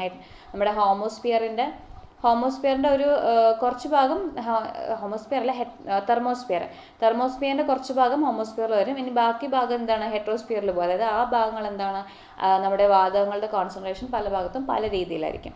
പക്ഷേ വാതകങ്ങളുടെ കോൺസെൻട്രേഷനൊക്കെ സെയിം ആണെങ്കിൽ പോലും നമ്മുടെ വാട്ടർ വേപ്പറിൻ്റെ കോൺസെൻട്രേഷൻ നമ്മുടെ ഈ ഹോമോസ്ഫിയറിൽ മാറ്റമുണ്ട് കേട്ടോ. വാട്ടർ വേപ്പറിൻ്റെ കോൺസെൻട്രേഷൻ എന്ന് പറയുന്നത് ഏറ്റവും കൂടുതലുള്ളത് ട്രോപ്പോസ്ഫിയറിൻ്റെ ഭാഗത്തായിട്ടാണ്. പിന്നെ മുകളിലോട്ട് പോകുമ്പോൾ വാട്ടർ വേപ്പറിൻ്റെ കോൺസെൻട്രേഷൻ കുറഞ്ഞു വരികയാണ് ചെയ്യുന്നത്. അതും കൂടെ നോക്കാം. പിന്നെ കാലാവസ്ഥ, പിന്നെ മേഘങ്ങൾ ഒക്കെ കൂടുതലായിട്ടും കാണപ്പെടുന്ന കാലാവസ്ഥ വ്യതിയാനങ്ങളും പിന്നെ മേഘങ്ങളൊക്കെ കാണപ്പെടുന്ന ട്രോപ്പോസ്ഫിയറിലാണ്. ഇനി നാക്രിയസ് മേഘങ്ങൾ പക്ഷേ എവിടെ കാണപ്പെടുന്നുണ്ട്? നാക്രിയസ് മേഘങ്ങൾ സ്ട്രാറ്റോസ്ഫിയറിൽ കാണപ്പെടുന്നുണ്ട്. അതിലെ നാക്രിയസ് മേഘങ്ങൾ ഓസോൺ ഡിപ്ലീഷന് കാരണമാകുന്ന ഒരു ഘടകമാണെന്നും കൂടി ആലോചിക്കുക. ഇനി മീസോസ്ഫിയറിൽ കാണപ്പെടുന്ന ഒരു മേഘമാണ് അല്ലെങ്കിൽ നമ്മുടെ കളർഫുൾ ദീപ്തിയൊക്കെ ഉണ്ടാക്കുന്ന മേഘങ്ങൾ എന്നൊക്കെ അറിയപ്പെടുന്നത് ധ്രുവദീപ്തി നമ്മൾ കാണപ്പെടുന്നത് തെർമോസ്ഫിയറിലായിട്ട്. അറോറ കാഴ്ചകളൊക്കെ ഇല്ലേ, അത് തെർമോസ്ഫിയറിലാണ്. പക്ഷേ നമ്മുടെ മുത്തുകളുടെ മാതാവ് എന്നൊക്കെ വിളിക്കുന്ന മേഘം ഏതാണ്? മുത്തുകളുടെ മാതാവ്. അപ്പം നിശാദീപങ്ങൾ എന്നറിയപ്പെടുന്നത് നൊക്ടിലൂസൻ ആണ് കേട്ടോ. നൊക്ടിലൂസൻ്റെ മേഖലയാണ് നിശാദീപങ്ങൾ അറിയപ്പെടുന്നത്. അത് കാണപ്പെടുന്നത് മീസോസ്ഫിയറിലാണ്. മീസോസ്ഫിയറിൽ കാണപ്പെടുന്നത് നൊക്ടിലൂസൻ്റെ മേഖലയാണ് നിശാദീപങ്ങൾ അറിയപ്പെടുന്നത്. പക്ഷേ ധ്രുവദീപ്തി അല്ലെങ്കിൽ അറോറ കാഴ്ചകളൊക്കെ കാണപ്പെടുന്നത് തെർമോസ്ഫിയറിലാണ്. അതേപോലെ നമ്മുടെ നാക്രിയസ് മേഘങ്ങൾ അറിയപ്പെടുന്നത് മദർ ഓഫ് പേൾ ആണ്. ഇത് മൂന്നും എഴുതി വെക്കുക കേട്ടോ, വേറെതായിട്ട്, കാരണം മാറിപ്പോകാൻ ചാൻസ് ഉണ്ട്. മദർ ഓഫ് പേൾ അല്ലെങ്കിൽ മുത്തുകളുടെ മാതാവ് എന്നൊക്കെ അറിയപ്പെടുന്നത് നാക്രിയസ് മേഘമാണ്. നിശാദീപം എന്നറിയപ്പെടുന്നത് നൊക്ടിലൂസൻ്റ് ആണ്. അതുപോലെ നമ്മുടെ ധ്രുവദീപ്തി കാണപ്പെടുന്നത് തെർമോസ്ഫിയറിലാണ്. ഇനി സാമൂഹീകരണത്തെ സംബന്ധിച്ച് ശരിയായ പ്രസ്താവന ഏതെല്ലാം? വിമർശനങ്ങളെ ഉൾക്കൊള്ളുന്നു, ഗ്രൂപ്പ് പ്രവർത്തനങ്ങൾ ഇഷ്ടപ്പെടുന്നു, പ്രശ്നങ്ങൾ മറ്റുള്ളവരുമായി പങ്കുവെക്കുന്നു. സാമൂഹീകരണത്തെ സംബന്ധിച്ച് ശരിയായ പ്രസ്താവന എന്ന് പറയുമ്പം ഇതിലെല്ലാം വരും. വിമർശനങ്ങളെ ഉൾക്കൊള്ളുന്നുണ്ട്, ഗ്രൂപ്പ് പ്രവർത്തനങ്ങൾ ഇഷ്ടപ്പെടുന്നുണ്ട്, പ്രശ്നങ്ങൾ മറ്റുള്ളവരുമായി പങ്കുവെക്കുന്നുണ്ട്. ഇതെല്ലാം വരും കേട്ടോ. അടുത്ത സ്കൂൾ പാഠപുസ്തകങ്ങളിൽ ഭരണഘടനയുടെ ആമുഖം ഉൾപ്പെടുത്തുന്ന ആദ്യ സംസ്ഥാനം ഏതെന്ന് ചോദിച്ചാൽ നമ്മുടെ കേരളമാണ് കേട്ടോ. സ്കൂൾ പാഠപുസ്തകത്തിൽ ഭരണഘടനയുടെ ആമുഖം ഉൾപ്പെടുന്ന ആദ്യ സംസ്ഥാനം കേരളമാണ്. രാജ്യത്തെ ഏറ്റവും കൂടുതൽ വനിതാ പ്രാതിനിധ്യമുള്ള നിയമസഭ ഏതാണ്? രാജ്യത്ത് ഏറ്റവും കൂടുതൽ വനിതാ പ്രാതിനിധ്യമുള്ള നിയമസഭ അത് ഛത്തീസ്ഗഡ് ആണ് കേട്ടോ. CA ആണ്. അത് CA ആയിട്ട് ബന്ധപ്പെട്ട് വേറെ ക്വസ്റ്റൻ ഉണ്ട്. ഛത്തീസ്ഗഡിൽ തന്നെയാണ് നമ്മുടെ നോർത്ത് റായ്പൂരിലാണ് ഓൾ വിമൻ പോളിംഗ് ബൂത്ത് ഒക്കെ വന്നത്. അതായത് ഒരു പോളിംഗ് ബൂത്ത്, നോർത്ത് റായ്പൂരിലെ പോളിംഗ് ബൂത്തിൽ എല്ലാം വനിതാ പ്രതിനിധികളായിരുന്നു നിന്നിരുന്നത്. അപ്പോൾ അതുകൊണ്ട് ഒരു ഫാക്റ്റ്. അതല്ലാതെ ഏറ്റവും കൂടുതൽ വനിതാ പ്രാതിനിധ്യമുള്ള നിയമസഭ ചോദിച്ചാലും ഛത്തീസ്ഗഡ് തന്നെയാണ്. ഇനി താഴെ കൊടുത്തിരിക്കുന്നവയിൽ യൂണിറ്റുകൾ ശ്രദ്ധിക്കുക. ഫെർമി, ആങ്സ്ട്രം, ആസ്ട്രോണമിക്കൽ യൂണിറ്റ്, പ്രകാശവർഷം. അതിൽ ശരി ഉത്തരം തിരഞ്ഞെടുക്കാൻ എല്ലാം ദൂരത്തിൻ്റെ യൂണിറ്റുകളാണ്, എല്ലാം സമയത്തിൻ്റെ യൂണിറ്റുകളാണ്, 1, 2, 3 ദൂരത്തിൻ്റെ യൂണിറ്റുകൾ, 4 സമയത്തൊക്കെ. ഇതിൽ ഏതാ നോക്കാം. ഫെർമി എന്നത് എന്താണ്? ഫെർമി ദൂരത്തിൻ്റെ യൂണിറ്റാണ്. ആങ്സ്ട്രം എന്ന് പറയുന്നത് അതും ദൂരത്തിൻ്റെ യൂണിറ്റാണ്. ആസ്ട്രോണമിക്കൽ യൂണിറ്റും ദൂരത്തിൻ്റെയാണ്. പ്രകാശവർഷം എന്ത് തന്നെയാണ്? ദൂരത്തിൻ്റെയാണ്. അപ്പോൾ എന്താണ്? ഇതെല്ലാം ദൂരത്തിൻ്റെ യൂണിറ്റാണ് കേട്ടോ. എല്ലാം ആൻസർ വരും. ഓക്കെ, ഇതിൽ ഒരു ഫെർമി എന്ന് പറയുന്നത് 10⁻⁻15 മീറ്റർ ആണ് കേട്ടോ. 10⁻⁻15 മീറ്റർ ആണ്. ഒരു ആങ്സ്ട്രം എന്ന് പറയുന്നത് 10⁻⁻10 മീറ്റർ ആണ്. ഇനി ആസ്ട്രോണമിക്കൽ യൂണിറ്റ് എന്ന് പറയുന്നത് നമ്മുടെ ഭൂമിയിൽ നിന്നും സൂര്യനിലേക്കുള്ള ശരാശരി ദൂരത്തിനാണ് നമ്മൾ ആസ്ട്രോണമിക്കൽ യൂണിറ്റ് എന്ന് പറയുന്നത്. ഒരു ആസ്ട്രോണമിക്കൽ യൂണിറ്റ് എന്ന് പറഞ്ഞാൽ 15 കോടി കിലോമീറ്റർ ആണ്. 15 കോടി കിലോമീറ്റർ ആണ്. ഇനി പ്രകാശം ഒരു സെക്കൻഡിൽ ശൂന്യതയിൽ സഞ്ചരിക്കുന്ന ദൂരം 3 ലക്ഷം കിലോമീറ്റർ ആണ് കേട്ടോ. ഒരു സെക്കൻഡിൽ 3 ലക്ഷം കിലോമീറ്റർ ആണ്. ഒരു അവർ ആണെങ്കിലോ അത് 3 × 10⁸ km/h എന്ന് വരും ഒരു അവർ ആണെങ്കിൽ. ഇനിയും പ്രകാശവർഷം എന്ന് പറയുന്നത് നമ്മുടെ ഡിസ്റ്റൻസിനെ കാണിക്കാൻ വേണ്ടി തന്നെയാണ്. അതായത് നമ്മുടെ എർത്തും ബാക്കി ഹെവൻലി ബോഡീസും തമ്മിലുള്ള ഡിസ്റ്റൻസ് ആണ് പ്രകാശവർഷം കൊണ്ട് അവർ കണക്കാക്കുന്നത്. ഇനി താഴെ കൊടുത്തിരിക്കുന്നതിൽ സംരക്ഷിത ബലത്തിൻ്റെ നിർവചനങ്ങളിൽ പെടുന്നത് ഏതാണെന്ന്. സംരക്ഷിത ബലത്തിൻ്റെ നിർവചനം: ഒരു സംരക്ഷിത ബലം ചെയ്യുന്ന പ്രവൃത്തി അഗ്രബിന്ദുക്കളെ മാത്രം ആശ്രയിച്ചിരിക്കുന്നു. സംരക്ഷിത ബലം delta V -f(x) delta X എന്ന സമവാക്യത്തിൽ കാണിച്ചിരിക്കുന്ന അദിശ അളവായ v(x)ൽ നിന്നും രൂപീകരിക്കാൻ കഴിയില്ല. തുടങ്ങിയ ബിന്ദുവിൽ തിരിച്ചെത്തുന്ന ഒരു പാതയിൽ സംരക്ഷിത ബലം ചെയ്യുന്ന പ്രവൃത്തി ഒരിക്കലും പൂജ്യമായിരിക്കില്ല. ഗുരുത്വാകർഷണ ബലം ഒരു സംരക്ഷിത ബലമല്ല. ഓക്കെ, ഇതിൻ്റെ ആൻസർ വരുന്നത് ഒരു സംരക്ഷിത ബലം ചെയ്യുന്ന പ്രവൃത്തി അഗ്രബിന്ദുക്കളെ മാത്രം ആശ്രയിക്കുന്നത് ശരിയാണ് കേട്ടോ. ഒരു സംരക്ഷിത ബലം അല്ലെങ്കിൽ കൺസർവേറ്റീവ് ഫോഴ്സ് എന്ന് വിളിക്കും. അത് അതിൻ്റെ അഗ്രബിന്ദുക്കളെ ഇപ്പോൾ A to B ഒരു പാർട്ടിക്കിൾ A to Bയിലേക്ക് ട്രാവൽ ചെയ്ത് കഴിഞ്ഞാൽ ഫൈനൽ ആൻഡ് ഇനീഷ്യൽ പോയിന്റിനെ മാത്രമേ അത് ഡിപ്പെൻഡ് ചെയ്യത്തുള്ളൂ. ഈ പാത്തിനെ, ഇത് പോയ പാത്തിനെ അത് ഡിപ്പെൻഡ് ചെയ്യുന്നില്ല. അതിനാണ് നമ്മൾ കൺസർവേറ്റീവ് ബലം എന്ന് വിളിക്കുന്നത്. നോൺ കൺസർവേറ്റീവ് ബലമാണെങ്കിലാണ് ഈ പോയ ആ ഒരു വഴീനെയും അത് ഡിപ്പെൻഡ് ചെയ്യും. അത് ആ വഴീനെയും അത് ആശ്രയിച്ചിരിക്കുന്നുണ്ടെങ്കിൽ അത് നോൺ കൺസർവേറ്റീവ് ഫോഴ്സ് ആകും. ഇപ്പോൾ ഇതിൽ സംരക്ഷിത ബല നിർവചനത്തിൽ പെടുന്നത് ഓപ്ഷൻ എ മാത്രമാണ്. അതായത് ഓപ്ഷൻ സിയിൽ തുടങ്ങിയ ബിന്ദുവിൽ തിരിച്ചെത്തുന്ന ഒരു പാതയിൽ സംരക്ഷിത ബലം ചെയ്യുന്ന പ്രവൃത്തി ഒരിക്കലും പൂജ്യമായിരിക്കില്ല. അത് തെറ്റാണ്, എപ്പോഴും പൂജ്യമായിരിക്കും. ഒരു ക്ലോസ്ഡ് ലൂപ്പിൽ, അതായത് ഇവിടെ നിന്ന് തുടങ്ങി ഇവിടെ നിന്ന് തന്നെ തിരിച്ചെത്തുന്ന ഒരു ഇതാണെങ്കിൽ, ഇവിടെ തുടങ്ങി ഇവിടെ തന്നെ തിരിച്ചെത്തുകയാണെങ്കിൽ അവിടെ പ്രവൃത്തി ചെയ്തത് 0 ആയിരിക്കും കേട്ടോ. അപ്പോൾ ഒരു ക്ലോസ്ഡ് ലൂപ്പിൽ എപ്പോഴും ഒരു കൺസർവേറ്റീവ് ബലം ചെയ്യുന്ന ഫോഴ്സ് എന്ന് പറഞ്ഞാൽ 0 ആയിരിക്കും. കാരണം അത് ആ ഫൈനലും ഇനീഷ്യൽ പോയിന്റിനെ ബിന്ദുക്കളെ മാത്രം ഡിപ്പെൻഡ് ചെയ്യുന്നുണ്ട്. ആ പാത്തിനെ ഡിപ്പെൻഡ് ചെയ്യുന്നില്ലല്ലോ. അപ്പോൾ ബിന്ദുക്കൾ മാത്രം നോക്കിയാൽ മതി. അതിൻ്റെ ആദ്യത്തെ ബിന്ദുവും അവസാനത്തെ ബിന്ദുവും സെയിം ആയതുകൊണ്ട് അവിടുത്തെ ഫോഴ്സ് എന്ന് പറയുന്നത്, അവിടെ ചെയ്ത വർക്ക് എന്ന് പറയുന്നത് 0 ആയിരിക്കും. ഇനി ഗുരുത്വാകർഷണ ബലം ഒരു സംരക്ഷിത ബലത്തിന് ഉദാഹരണമാണ് കേട്ടോ. ഗുരുത്വാകർഷണ ബലം ഒരു സംരക്ഷിത ബലത്തിന് ഉദാഹരണമാണ്. ഫ്രിക്ഷണൽ ബലം, നമ്മുടെ ഘർഷണ ബലം എന്താണ്, ഒരു നോൺ കൺസർവേറ്റീവ് ബലത്തിന് ഉദാഹരണമാണ്. ഫ്രിക്ഷണൽ ബലമാണ് നോൺ കൺസർവേറ്റീവ് ബലമായിട്ട് നമ്മൾ പറയുന്നത്. അതെന്താണ്, അത് ആ ഒരു പാത്തിനെ ഡിപ്പെൻഡ് ചെയ്യും. അത് ആ ഒരു പാത്തിനെ ഡിപ്പെൻഡ് ചെയ്യുന്നുണ്ട്. പിന്നെ രണ്ടാമത്തെ സ്റ്റേറ്റ്മെൻറ്റും സംരക്ഷിത ബലം delta v(x) -f(x) delta X എന്ന സമവാക്യത്തിൽ കാണിച്ചിരിക്കുന്ന അതിശളവായ v(x)ൽ നിന്നും രൂപീകരിക്കാൻ കഴിയില്ലെന്നല്ല കഴിയട്ടെ. ഇങ്ങനെ ഒരു ഇക്വേഷൻ നമുക്ക് സംരക്ഷിത ബലത്തിന് ഇങ്ങനെ ഒരു ഇക്വേഷൻ നമുക്ക് എടുക്കാൻ പറ്റും. ഓക്കെ, ഇനി കൺസർവേറ്റീവ് ബലത്തിന് example electric force, gravitational force, elastic force. ഇത് മൂന്നും നമ്മുടെ കൺസർവേറ്റീവ് ബലമാണ്. അത് ആ ഒരു ഫൈനൽ ആൻഡ് ഇനിഷ്യൽ പാത്തിനെ മാത്രം ഡിപ്പെൻഡ് ചെയ്യുന്നുള്ളൂ. എന്നാൽ നോൺ കൺസർവേറ്റീവ് ബലം എന്ന് പറയുമ്പോൾ frictional force, push and pull action, വലിവ് ബലം, മടങ്ങൽ ബലം, അതൊക്കെ നോൺ കൺസർവേറ്റീവ് ആണ്. ടെൻഷൻ ഫോഴ്സ്, അതൊക്കെ എന്താണ് നോൺ കൺസർവേറ്റീവിന് ഉദാഹരണമാണ്. അടുത്ത ക്വസ്റ്റ്യൻ: ഒരു ആദർശവാതകത്തിലൂടെയുള്ള ശബ്ദത്തിൻ്റെ വേഗത √ρ P/ρ ആണ്. ഇതിൽ P മർദ്ദവും ρ സാന്ദ്രതയും ആണ്. ഇത് റോയാണ് കേട്ടോ, ഇത് റോ, ഇത് ഗാമ. റോ സാന്ദ്രതയുമാണ്. ഗാമ എന്നത് താഴെ കൊടുത്തിരിക്കുന്നവയിൽ ഏതാണെന്നാണ് ചോദിച്ചിരിക്കുന്നത്. ഓക്കെ, ഇതിൻ്റെ ആൻസർ വരുന്നത് ഓപ്ഷൻ എ ആണ് കേട്ടോ. ഓപ്ഷൻ ബി ആണ് കേട്ടോ. CP/CV എന്നിവ തമ്മിലുള്ള അനുപാതമാണ്. അനുപാതം എന്ന് പറഞ്ഞാൽ റേഷ്യോ. അപ്പോൾ ഈ ഗാമനെ വിളിക്കുന്നത് ആഡിയബാറ്റിക് റേഷ്യോ, ആഡിയബാറ്റിക് ഇൻഡെക്സ് ആണ് കേട്ടോ. ആഡിയബാറ്റിക് ഇൻഡെക്സ് എന്ന് പറയുന്നത് CP/CV ആണ്. ആഡിയബാറ്റിക് ഇൻഡെക്സ് ഗാമ എന്ന് പറയുന്നത് CP/CV ആണ്. ഗാമ CP/CV ആണ്. CP/CV എന്ന് പറഞ്ഞാൽ സ്പെസിഫിക് ഹീറ്റ്സ് ആണ്. സ്പെസിഫിക് ഹീറ്റ്സിൻ്റെ അല്ലെങ്കിൽ നമ്മുടെ വിശിഷ്ട താപധാര്യതയുടെ അനുപാതമാണ് ഈ ഗാമ അല്ലെങ്കിൽ ആഡിയബാറ്റിക് ഇൻഡെക്സ് കൊണ്ട് ഉദ്ദേശിക്കുന്നത്. ഓക്കെ, ഇനി അടുത്ത ക്വസ്റ്റിനോട്ട് പോകാം. വ്യത്യസ്ത ഛേദതലത്തോട് കൂടിയ 2 സിറഞ്ചുകൾ, സൂചിയില്ലാത്തവ, വെള്ളം നിറച്ച് ഒരു ഉരുകിയ റബ്ബർ ട്യൂബുമായി ബന്ധിപ്പിച്ചിരിക്കുന്നു. ചെറിയ പിസ്റ്റണിൻ്റെയും വലിയ പിസ്റ്റണിൻ്റെയും വ്യാസങ്ങൾ യഥാക്രമം 2 സെൻറ്റിമീറ്ററും 10 സെൻറ്റിമീറ്ററുമാണ്. ചെറിയ പിസ്റ്റണിൽ 1 ന്യൂട്ടൺ ബലം പ്രയോഗിക്കുമ്പോൾ വലിയ പിസ്റ്റണിൽ അനുഭവപ്പെടുന്ന ബലം എത്രയാണെന്നാണ് ക്വസ്റ്റ്യൻ. ഓക്കെ, ഇതിൻ്റെ ആൻസർ കണ്ടെത്താനുള്ള ഇക്വേഷൻ എന്ന് പറഞ്ഞാൽ pressure is equal to force acting per unit area എന്നാണ് കേട്ടോ. F into area, force acting per unit area, F by A കേട്ടോ. Pressure is equal to force acting per unit area വെച്ചിട്ടാണ് നമ്മൾ ഇതിൻ്റെ equation കാണുന്നത്. അപ്പോൾ ഇതിൽ രണ്ട് കണ്ടീഷൻസ് ആണ് പറയുന്നത്, രണ്ട് സിറിഞ്ചുകളാണ്, പക്ഷേ ഒരു ഘടിപ്പിച്ചിരിക്കുന്നത് ഒരു റബ്ബർ ട്യൂബുമായിട്ടാണ്. അപ്പോൾ അവിടെ അനുഭവപ്പെടുന്ന പ്രഷർ സെയിം ആയിരിക്കും, പ്രഷർ കോൺസ്റ്റൻ്റ് ആയിരിക്കും. അപ്പോൾ ഈ രണ്ട് ട്യൂബിൽ ഈ ഒരു റബ്ബർ ട്യൂബ് കാരണം രണ്ട് സിറിഞ്ചിലും അനുഭവപ്പെടുന്ന പ്രഷർ സെയിം ആയതുകൊണ്ട് തന്നെ നമുക്ക് F1/A1 is equal to F2/A2 എന്ന് എഴുതാൻ പറ്റും. അതിൽ F1 ആദ്യത്തെ ഇതിലുള്ള ബലം എന്ന് പറയുന്നത് നമുക്ക് 1 എന്ന് എടുക്കാം, 1 ന്യൂട്ടൺ ആണെന്ന് എടുക്കാം. രണ്ടാമത്തെ A1 എന്ന് പറയുന്നത് എന്താണ്, നമ്മുടെ ആ ഒരു ഇതെന്ന് പറയുന്നത് ഇതിൻ്റെ റേഷ്യോ നമുക്ക് πr², സർക്കിൾ അല്ലേ, അപ്പോൾ πr² ആണ് ഏരിയ എന്ന് പറയുന്നത്. പൈ അങ്ങോട്ടും ഇങ്ങോട്ടും കട്ടായി പോകുന്നത് നമുക്ക് r² മാത്രം എടുത്താൽ മതി.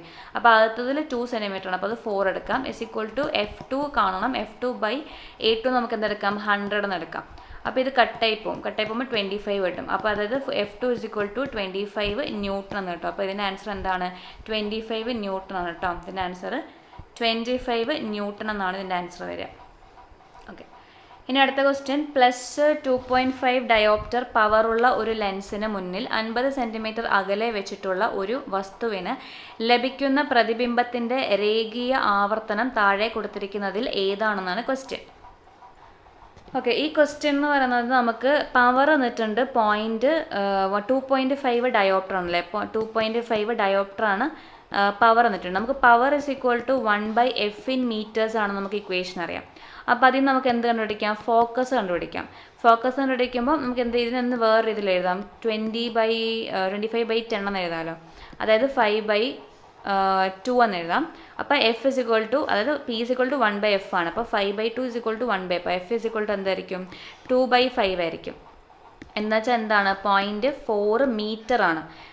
Power is equal to 1/f in metres ആണല്ലോ, അപ്പോൾ 0.4 മീറ്റർ ആണ്. അതിന് നമുക്ക് സെൻറ്റിമീറ്ററിലാക്കി കഴിഞ്ഞാൽ എന്ത് കിട്ടും, 40 സെൻറ്റിമീറ്റർ എന്ന് കിട്ടും. ഇതെന്താണ്, ഫോക്കസ് ആണ് കേട്ടോ. അപ്പോൾ നമുക്ക് ഫോക്കൽ ദൂരം കിട്ടി 40 സെൻറ്റിമീറ്ററിന്. പിന്നെ നമുക്ക് എന്ത് തന്നിട്ടുണ്ട്, വസ്തുവിൻ്റെ അകലം തന്നിട്ടുണ്ട് അല്ലേ, U is equal to 50 centimetre തന്നിട്ടുണ്ട്, വസ്തുവിൻ്റെ അകലം തന്നിട്ടുണ്ട്. നമ്മുടെ അടുത്ത് ചോദിച്ചിരിക്കുന്നത് മാഗ്നിഫിക്കേഷൻ, അതായത് ആവർത്തനം M ആണ് കാണാൻ പറഞ്ഞേക്കുന്നത്. M എന്ന് പറഞ്ഞാൽ HI/HO അല്ലെങ്കിൽ എന്താണ്, V/U ആണ് കേട്ടോ. മാഗ്നിഫിക്കേഷൻ V/U ആണ്. അതായത് height of image by height of object, അല്ലെങ്കിൽ നമ്മുടെ വസ്തു, V എന്ന് പറഞ്ഞാൽ വസ്തുവിൽ നിന്നുള്ള ദൂരമാണ്. വസ്തുവിൽ നിന്നുള്ള ദൂരം ബൈ എന്തിനുള്ള ദൂരമാണ്, വസ്തുവിൽ നിന്നുള്ള ഇമേജ്, V എന്ന് പറഞ്ഞാൽ ഇമേജ്, നമ്മുടെ ഇമേജിൽ നിന്നുള്ള പ്രതിബിംബത്തിൽ നിന്നുള്ള ദൂരം ബൈ വസ്തുവിൽ നിന്നുള്ള ദൂരമാണ് വരുന്നത്. ഇനി നമുക്ക് വേറൊരു കാര്യം എന്ന് പറഞ്ഞാൽ, ഈ പ്ലസ് ഉദ്ദേശിക്കുന്ന എന്താണ്, പവർ പോസിറ്റീവ് ആണെങ്കിൽ അത് എന്ത് ടൈപ്പ് ലെൻസിനെ ഉദ്ദേശിക്കുന്നത്, കോൺവെക്സ് ആണ് കേട്ടോ. പവർ പോസിറ്റീവ് ആയിട്ടുള്ള കോൺവെക്സ് ലെൻസ് ആണ്. പവർ നെഗറ്റീവ് തരുവാണെങ്കിൽ അത് കോൺകേവ് ലെൻസ് ആണ്. ഓക്കെ, അപ്പോൾ ഇത്ര കാര്യങ്ങൾ നമുക്കറിയാം. അതൊന്നും ഞാൻ മായ്ക്കുവാണ്. അപ്പോൾ ഫോക്കസ് നമുക്ക് കിട്ടി, എത്രയാണ്, 40 സെൻറ്റിമീറ്റർ എന്ന് കിട്ടിയിട്ടുണ്ട്. അപ്പോൾ ഇതിൽ നമുക്ക് എന്ത് കണ്ടുപിടിക്കുക, ലെൻസിൻ്റെ equation 1/f is equal to 1/u + 1/v ആണ്. 1/u + 1/v ആണ്. അതിൽ നമുക്ക് focus is equal to, focus already അറിയാം, അതിൽ equal to V is equal to 200 metre എന്ന് കിട്ടും കേട്ടോ. നിങ്ങളത് ചെയ്ത് നോക്കുക. 200 സെൻറ്റിമീറ്റർ എന്ന് നമുക്ക് ഫോഴ്സ് നമ്മുടെ വെലോസിറ്റി അല്ല, നമ്മുടെ V എന്ന് പറയുന്നത് ഇമേജിൽ നിന്ന്, പ്രതിബിംബത്തിൽ നിന്നുള്ള ദൂരമാണ് ഉദ്ദേശിക്കുന്നത് കേട്ടോ. അപ്പോൾ പ്രതിബിംബത്തിൻ്റെ ആ ഒരു ഡിസ്റ്റൻസ് എന്ന് പറയുന്നത് 200 സെൻറ്റിമീറ്റർ എന്ന് കിട്ടും. ഇനി നമുക്കറിയാം V ഇസ് ഈക്വൽ ടു 200 ആണ്, U ഇസ് ഈക്വൽ ടു എന്താണ്, U ഇസ് ഈക്വൽ ടു 40 ആണ്, U ഇസ് ഈക്വൽ ടു 50 ആണ്. അപ്പോൾ നമുക്ക് എന്ത് കിട്ടും, ഇതിന് ആൻസർ 4 എന്ന് കിട്ടും. ഇതിന് ആൻസർ എന്താണ്, 4 ആണ്. ഇനി ഇത് പോസിറ്റീവ് ആണോ നെഗറ്റീവ് ആണോ എന്ന് കണ്ടുപിടിക്കണം. അപ്പോൾ ഇതിൻ്റെ ആൻസർ നെഗറ്റീവ് ആണ് കേട്ടോ. ഇതിൻ്റെ ആൻസർ എന്താണ് വരെ, നെഗറ്റീവ്. ഇത് കാണാൻ ഒരു വഴിയുണ്ട്, നെഗറ്റീവ് ആണോ പോസിറ്റീവ് ആണോ എന്ന് കാണാൻ.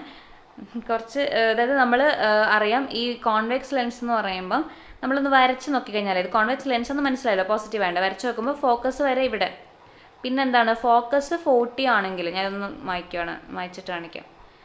ഓക്കെ, ഫോക്കസ് എന്ന് പറയുമ്പം നമ്മുടെ കോൺവെക്സ് ലെൻസ് വരയ്ക്കുമ്പം ഫോക്കസ് വരെ എന്താണ്, 40 ആണ്. പിന്നെ ഒരു 10 ഡിസ്റ്റൻസോടെ മാറിയിട്ട് ഇവിടെയാണ് ഒബ്ജക്റ്റ് വെച്ചിരിക്കുന്നത്. നമുക്കറിയാം കർവേച്ചർ, സെൻറ്റർ ഓഫ് കർവേച്ചർ എന്ന് പറയുന്നത് ഫോക്കസിന് ഡബിൾ ആയിരിക്കും. അപ്പോൾ ഈ കർവേച്ചർ എന്ന് പറഞ്ഞാൽ 80 ആണ്. അതായത് സെൻറ്റർ ഓഫ് കർവേച്ചറിനും ഫോക്കസിനും നടുക്കാണ് വസ്തു ഇരിക്കുന്നത്. അപ്പോൾ നമ്മുടെ ഇമേജ് എവിടെ ഫോം ചെയ്യും, ഇമേജ് ഫോം ചെയ്യുന്നത് സെൻറ്റർ ഓഫ് കർവേച്ചറിനും ഇപ്പുറത്തായിരിക്കും, തലകീഴായതായിരിക്കും ഇമേജ് ഫോം ചെയ്യുന്നത്. അതൊക്കെ പഠിക്കണം. അപ്പം സെൻറ്റർ ഓഫ് കർവേച്ചറിന് അപ്പുറത്തായിരിക്കും, തലകീഴായതായിരിക്കും. ഇനി നമ്മുടെ സൈൻ കൊടുക്കുന്ന രീതി നമുക്കറിയാമല്ലോ. അതായത് നമ്മുടെ ലെൻസിലേക്ക് വരുന്ന ആ ഒരു രശ്മീൻ്റെ അതേ അതായത് പോളീന്നായിരിക്കണം നമ്മൾ ഡിസ്റ്റൻസ് കാൽക്കുലേറ്റ് ചെയ്യേണ്ടത്. അപ്പോൾ ഈ ഒരു ഡയറക്ഷനിൽ, അതായത് ഈ രശ്മി പോകുന്ന ഡയറക്ഷനിലാണ് നമ്മൾ ഡിസ്റ്റൻസ് എങ്കിൽ അതിനെ പോസിറ്റീവായിട്ട് എടുക്കുക, അതിൻ്റെ ഓപ്പോസിറ്റ് ആണെങ്കിൽ നെഗറ്റീവായിട്ട് എടുക്കുക. അപ്പോൾ ഈ പോളീന്ന് നമ്മൾ ഡിസ്റ്റൻസ് ഇങ്ങോട്ടേക്ക് കാൽക്കുലേറ്റ് ചെയ്യുമ്പോൾ വസ്തുവിലേക്കുള്ള ദൂരം നമുക്ക് നെഗറ്റീവ് എന്ന് കിട്ടും, കാരണം ഈ പ്രകാശത്തിൻ്റെ ഓപ്പോസിറ്റ് എടുക്കുന്നുണ്ടും. ഇനി പോളീന്ന് ഇങ്ങോട്ടേക്ക് കാൽക്കുലേറ്റ് ചെയ്യുമ്പോൾ ഈ ഒരു ലൈറ്റിൻ്റെ പോയ ഡയറക്ഷൻ അതേ ഡയറക്ഷൻ കിട്ടുന്നതുകൊണ്ട് തന്നെ പ്രതിബിംബത്തിലേക്കുള്ള ഡിസ്റ്റൻസ് നമുക്ക് പോസിറ്റീവ് എന്നും കിട്ടും. അപ്പോൾ എന്താണ്, ഇത് പോസിറ്റീവ് ആവും, ഇത് നെഗറ്റീവ്. അപ്പോൾ നമുക്ക് എന്ത് കിട്ടും, നെഗറ്റീവ് 4 എന്ന മാഗ്നിഫിക്കേഷൻ കിട്ടും. അത് കാണാപിടിച്ച് വെക്കേണ്ട ആവശ്യമില്ല, കാരണം ചില കേസസിൽ നമുക്ക് എന്ത് ചെയ്യാം, ഇപ്പുറത്തെ ഇമേജ് കിട്ടുന്ന ഒരു ഇപ്പുറത്തെ ഒരു ഇമേജ് കിട്ടുന്ന ഒരു ഇത് വന്നു കഴിഞ്ഞാൽ നമ്മൾ എന്ത് ചെയ്യണം, നമുക്ക് ആ ഒരു സൈൻ പോസിറ്റീവ് നെഗറ്റീവ് സൈൻ മാറുമല്ലേ. അപ്പോൾ ആ ഒരു ഇതിൽ എടുത്താലും മതി കേട്ടോ, ഇങ്ങനെ നോക്കിയെടുത്താൽ മതി. അല്ലെങ്കിൽ -v/u എന്നുള്ള ഇക്വേഷൻ അങ്ങനെ കാണാൻ പിടിച്ച് വെക്കാം. -v/u ആണ് m = -v/u എന്നാണ് ഇക്വേഷൻ. അങ്ങനെ കാണാൻ പിടിച്ച് വെക്കുക. അല്ലെങ്കിൽ ഇങ്ങനെ ഒരു കൺസെപ്റ്റ് ഉപയോഗിച്ച് ചെയ്യാം കേട്ടോ. ഇങ്ങനത്തെ ക്വസ്റ്റ്യൻസ് ഒക്കെ വേണമെങ്കിൽ LDCക്ക് വരരുതെന്ന് നിർബന്ധമൊന്നുമില്ല. അപ്പോൾ ഇങ്ങനത്തെ ക്വസ്റ്റ്യൻസും LDCക്ക് വരാവുന്നതാണ്. അത് നിങ്ങൾ ലെൻസ് എന്ന് പറഞ്ഞ ചാപ്റ്ററൊക്കെ എടുത്തൊന്ന് വർക്കൗട്ട് ചെയ്യാം. ഈ മോള് കൊടുത്തിരിക്കുന്ന ഇതൊക്കെ അതും വരാൻ ചാൻസ് ഉണ്ട്. പക്ഷേ ലെൻസൊക്കെ നമ്മുടെ കയ്യിൽ ഇപ്പോഴും ക്വസ്റ്റ്യൻസ് ഒക്കെ എപ്പോഴും അവൈലബിൾ ആയിട്ടുള്ള ക്വസ്റ്റ്യൻസ് ഒക്കെ കുറേ ഉണ്ട്. അപ്പോൾ ലെൻസ് എന്നുള്ള ചാപ്റ്റർ എന്തായാലും പ്രാക്ടീസ് ചെയ്യണം. അതിൽ നിന്ന് ഏത് ക്വസ്റ്റ്യൻ വന്നാലും ചെയ്യുന്ന രീതിയിൽ. കാരണം വന്നു കഴിഞ്ഞാൽ അത് മിക്കവാറും റാങ്ക് മേക്കിംഗ് ക്വസ്റ്റ്യൻ ആയിട്ട് വരാൻ ചാൻസ് ഉള്ള ക്വസ്റ്റ്യൻ തന്നെയാണ്. അപ്പോൾ ഇതിന് ആൻസർ വരുന്നത് -4 ആണ് കേട്ടോ. ഓക്കെ, ഇനി അടുത്ത ക്വസ്റ്റ്യൻ ആണ് 50 ഓം 100 ഓം 200 ഓം വീതം പ്രതിരോധമുള്ള 3 ബൾബുകൾ സമാന്തര രീതിയിൽ 200 വാട്ട് DC സ്രോതസ്സുമായി ഘടിപ്പിച്ചിരിക്കുന്നു. താഴെ കൊടുത്തിരിക്കുന്നവയിൽ നിന്നും ശരി ഉത്തരം തിരഞ്ഞെടുക്കുക. അപ്പോൾ 50 റെസിസ്റ്റൻസ്, 100 റെസിസ്റ്റൻസ്, 200 റെസിസ്റ്റൻസ് എന്നിവ സമാന്തര രീതിയിലാണ് ഘടിപ്പിച്ചിരിക്കുന്നത്. അങ്ങനെയാണെങ്കിൽ ഓപ്ഷൻ എ 200 ഓം പ്രതിരോധമുള്ള ബൾബിനാണ് ഏറ്റവും കൂടിയ പവർ. 100 ഓം പ്രതിരോധമുള്ള ബൾബിനാണ് ഏറ്റവും കൂടിയ പവർ. 50 ഓം പ്രതിരോധമുള്ള ബൾബിനാണ് ഏറ്റവും കൂടിയ പവർ. 3 ബൾബുകൾക്കും തുല്യ പവർ ആയിരിക്കും. ഓക്കെ, ഇതിൻ്റെ ആൻസറായിട്ട് വരുന്നത് 3 ബൾബുകളിലും തുല്യ പവറാണ് കേട്ടോ. ഇതും നമ്മുടെ SCERT-യിലുള്ള ക്വസ്റ്റ്യൻസ് ആണ്. ഇതും ഇതുപോലെ തന്നെ വേണമെങ്കിൽ എന്ത് ചെയ്യാം, നമ്മുടെ LDCക്ക് വരാവുന്നതാണ്. വളരെ ഇമ്പോർട്ടൻ്റ് ആയിട്ടുള്ള നൈസ് ക്വസ്റ്റ്യൻസ്. ഓക്കെ, അപ്പോൾ ഇതെന്താണ്, ഇതിൽ മെയിൻ കാര്യം എന്ന് പറഞ്ഞാൽ സമാന്തര രീതിയിലാണ് ഘടിപ്പിച്ചിരിക്കുന്നത്. അതായത് പാരലലി ആണ് ഘടിപ്പിച്ചിരിക്കുന്നത്. സമാന്തര രീതിയിൽ കണക്ട് ചെയ്യുമ്പം ഇതിൽ നമ്മുടെ സമാന്തര രീതിയിലെ സർക്യൂട്ടിലെ ആകെ കറണ്ട് ശാഖാ സർക്യൂട്ടുകളിലൂടെ കറണ്ടുകളുടെ തുകയ്ക്ക് തുല്യമായിരിക്കും. അതായത് I = I1 + I2 ആണ്. സമാന്തര രീതിയെ പറ്റിയാണ് പറയുന്നത്. I = ടോട്ടൽ കറണ്ട് എന്ന് പറയുന്നത് I1 + I2 തുല്യമായിരിക്കും. എന്നാൽ ഇതിൽ എന്തായിരിക്കും, വോൾട്ടത എന്ന് പറയുന്നത് എല്ലാ വശത്തുടെയും പോകുന്ന വോൾട്ടത സെയിം ആയിരിക്കും. വോൾട്ടത സ്ഥിരമായിരിക്കുമ്പോൾ സർക്യൂട്ടിലെ പ്രതിരോധം വർദ്ധിപ്പിച്ചാൽ അവിടെ കറണ്ട് ആയിരിക്കും കുറയുന്നത്. അപ്പോൾ വോൾട്ടത സ്ഥിരമായിരിക്കുമ്പോൾ സർക്യൂട്ടിലെ പ്രതിരോധം വർദ്ധിപ്പിക്കുകയാണെങ്കിൽ, അതായത് ഈ 200 റെസിസ്റ്റൻസ് ഉള്ളതിൽ കറണ്ട് കുറവായിരിക്കും, ഏറ്റവും കുറവായിരിക്കും. 100 ഓമും 50 ഓമിനെ അപേക്ഷിച്ച് നോക്കുമ്പോൾ 200 റെസിസ്റ്റൻസിൽ കുറവായിരിക്കും. പക്ഷേ വോൾട്ടത എന്താണ്, സ്ഥിരമാണ്. അതാണ് ഇവിടുത്തെ പ്രത്യേകത. ഇനി ഇവിടുത്തെ നമ്മുടെ ആകെയുള്ള റെസിസ്റ്റൻസിൻ്റെ വാല്യൂ എന്ന് പറഞ്ഞാൽ 1/R = 1/R1 + 1/R2 ആണെന്നോടെ ആലോചിക്കുക. അതായത് R = R1R2/R1 + R2 ആണ്. അതായത് 2 റെസിസ്റ്റൻസ് ആണെങ്കിൽ നമുക്ക് ഈ ഇക്വേഷൻ കൊടുക്കാം. ഇനി സ്മോൾ r അല്ലെങ്കിൽ എന്ത് ചെയ്യുക, ഇപ്പോൾ ഇതിൽ 3 റെസിസ്റ്റൻസ് ഉണ്ടല്ലോ. അപ്പോൾ ടോട്ടൽ റെസിസ്റ്റൻസ് = ഇതിൻ്റെ കൂട്ടത്തിൽ എന്ത് വരും, 1/R1 + 1/R2 + 1/R3 അങ്ങനെയാണ് കൂട്ടേണ്ടത്. ഇനി സ്മോൾ r പ്രതിരോധമുള്ള പ്രതിരോധങ്ങൾ, അതായത് എല്ലാ റെസിസ്റ്റൻസും സെയിം ആണെന്നിരിക്കട്ടെ. ഇപ്പോൾ ഇതിൽ 50 ഓം 100 ഓം അങ്ങനെ ഡിഫറെൻ്റ് ആണ്. പക്ഷേ എല്ലാ റെസിസ്റ്റൻസും സെയിം ആണെങ്കിൽ ടോട്ടൽ റെസിസ്റ്റൻസ് കാണുന്നത് എങ്ങനെയാണ്, റെസിസ്റ്റൻസ് ഡിവൈഡഡ് ബൈ നമ്പർ ചെയ്താൽ മതി. ഓക്കെ, സെയിം ആകുമ്പോഴാണ് പ്രതിരോധങ്ങളുടെ ഒരു പ്രതിരോധത്തിൻ്റെ മൂല്യം എടുക്കുക, അതിനെ ഡിവൈഡ് ബൈ n ചെയ്ത് കഴിഞ്ഞാൽ അവിടുത്തെ ടോട്ടൽ റെസിസ്റ്റൻസ് കിട്ടും. അത് സെയിം ആവുന്ന കണ്ടീഷനിലാണ്, ഇത് സെയിം അല്ലാത്ത കണ്ടീഷനിലാണ് ഇക്വേഷൻ പറയുന്നത്. ഓക്കെ, അപ്പോൾ അതായത് സമാന്തര രീതി. ഇനി ശ്രേണി രീതിയും കൂടെ നമുക്ക് നോക്കാം. ശ്രേണി രീതിയിൽ എന്ന് പറയുമ്പോൾ അവിടുത്തെ കറണ്ടാണ് സെയിം ആയിട്ടുള്ളത്. അവിടുത്തെ വോൾട്ടത എന്ന് പറയുന്നത് നമുക്ക് കാണാൻ V = V1 + V2 ചെയ്യണം. അതിൽ പ്രതിരോധങ്ങളുടെ ശ്രേണി സർക്യൂട്ടിൽ ഉയർന്ന പ്രതിരോധമുള്ള പ്രതിരോധങ്ങളുടെ അഗ്രങ്ങളിൽ വോൾട്ടത കൂടുതലായിരിക്കും. അപ്പോൾ ശ്രേണി രീതിയിലാണ് ഉയർന്ന പ്രതിരോധമുള്ള അഗ്രങ്ങളുടെ വോൾട്ടത കൂടുതലായിരിക്കും. സമാന്തര രീതിയിൽ ഉയർന്ന പ്രതിരോധമുള്ള അഗ്രങ്ങളിലെ കറണ്ട് എന്തായിരിക്കും, കുറവായിരിക്കും. കാരണം അവിടെ വോൾട്ടത സ്ഥിരമായതുകൊണ്ട് കറണ്ട് ആയിരിക്കും അവിടെ മാറുന്നത്. ശ്രേണി രീതിയിൽ കറണ്ടിന് മാറ്റമൊന്നും വരില്ല, പക്ഷെ വോൾട്ടതയ്ക്ക് കുറവും കൂടുതലും വരും. അതെന്തായിരിക്കും, നമ്മുടെ റെസിസ്റ്റൻസിനോട് ഡയറക്റ്റ്ലി പ്രൊപ്പോർഷണൽ ആയിരിക്കും. റെസിസ്റ്റൻസ് കൂടുമ്പോൾ വോൾട്ടത കൂടും. പക്ഷേ സമാന്തര രീതിയിൽ വോൾട്ടത സെയിം ആയിരിക്കും, റെസിസ്റ്റൻസ് കൂടുമ്പം കറണ്ട് കുറയുന്നു. അപ്പോൾ ഇതാണ് ഇതിൻ്റെ ഫാക്റ്റ് കേട്ടോ. ഇത് കറക്റ്റായിട്ട് പഠിച്ചു വെക്കുക. ഇത് നല്ല അടിപൊളി ക്വസ്റ്റ്യൻ ആണ്, നല്ല ഹൈ ലെവൽ ക്വസ്റ്റ്യൻ തന്നെയാണ്. ഇതും നമ്മുടെ ഇക്വേഷൻ ഫോം ചെയ്യുന്നതൊക്കെ നല്ല ഹൈ ലെവൽ ക്വസ്റ്റ്യൻ തന്നെയായിരുന്നു. ഓക്കെ, ഇനി അടുത്ത ക്വസ്റ്റ്യൻ ആണ്. ചിത്രത്തിൽ കാണിച്ചിരിക്കുന്നത് ഒരു വീറ്റ്സ്റ്റൺ ബ്രിഡ്ജാണ്. ജി എന്നത് ഒരു ഗാൽവനോമീറ്ററുമാണ്. അങ്ങനെയാണെങ്കിൽ ഗാൽവനോമീറ്ററിലെ കറണ്ട് എത്രയാണെന്നാണ് ചോദിച്ചിരിക്കുന്നത്. ഗാൽവനോമീറ്ററിലെ കറണ്ട് ഇത് പണ്ട് നമ്മൾ സ്കൂളിൽ പഠിക്കുമ്പോൾ ചെയ്തൊരു ഓർമ്മയുണ്ട്. ഇതേ സർക്യൂട്ട് തന്നെ തന്നിട്ട് നമുക്ക് ചെയ്യാനുണ്ടായിരുന്നല്ലേ. പക്ഷെ നമ്മൾ PSCക്കൊന്നും ഇത്രയും ലെവലൊന്നും ഞാനൊന്നും പഠിച്ചിട്ടൊന്നുമില്ല. പക്ഷേ ഞാൻ ആ ഒരു ഓർമ്മ വെച്ചിട്ട് നോക്കിയപ്പം കിട്ടിയിട്ടുണ്ട് എനിക്ക്. അതായത് ഈ 2ഉം 3യും കൂടെ എന്താണ്, സീരീസ് കണക്ഷനാണ്. സീരീസ് എന്ന് പറയുമ്പോൾ നമ്മുടെ ശ്രേണിപരമായ കണക്ഷനിലാണ്. കാരണം ഇതിൻ്റെ ഈ അറ്റം, ഈ 3ൻ്റെ ഈ അറ്റം മാത്രമേ ഈ 2 ആയിട്ട് കണക്റ്റഡ് ഉള്ളൂ. അപ്പോൾ അതൊരു സീരീസ് കണക്ഷനാണ്. അതുപോലെ ഈ 4ഉം 5, 6 എന്ന് പറയുന്നതും എന്താണ്, നമ്മുടെ ശ്രേണിപരമായിട്ടുള്ള കണക്ഷനാണ്. അപ്പോൾ നമുക്ക് ശ്രേണിപരമായിട്ടുള്ള കണക്ഷൻ ആണെങ്കിൽ ആറിൻ്റെ വാല്യൂ എന്ന് പറയുന്നത് R1 + R2 ആയിരിക്കും. അപ്പോൾ നമുക്ക് എന്ത് കിട്ടും, ഇതിൻ്റെ ആൻസർ 5 എന്നും കിട്ടും, ഇതിൻ്റെ ആൻസർ 10 എന്നും കിട്ടും. അതായത് ഇവിടെ ഒരു സാധനം ഫോം ചെയ്യും, ഇവിടെ ഒരു സാധനം ഫോം ചെയ്യും. ഇവിടെ 5 ഓം എന്നും വരും, ഇവിടെ 10 ഓം എന്നും വരും.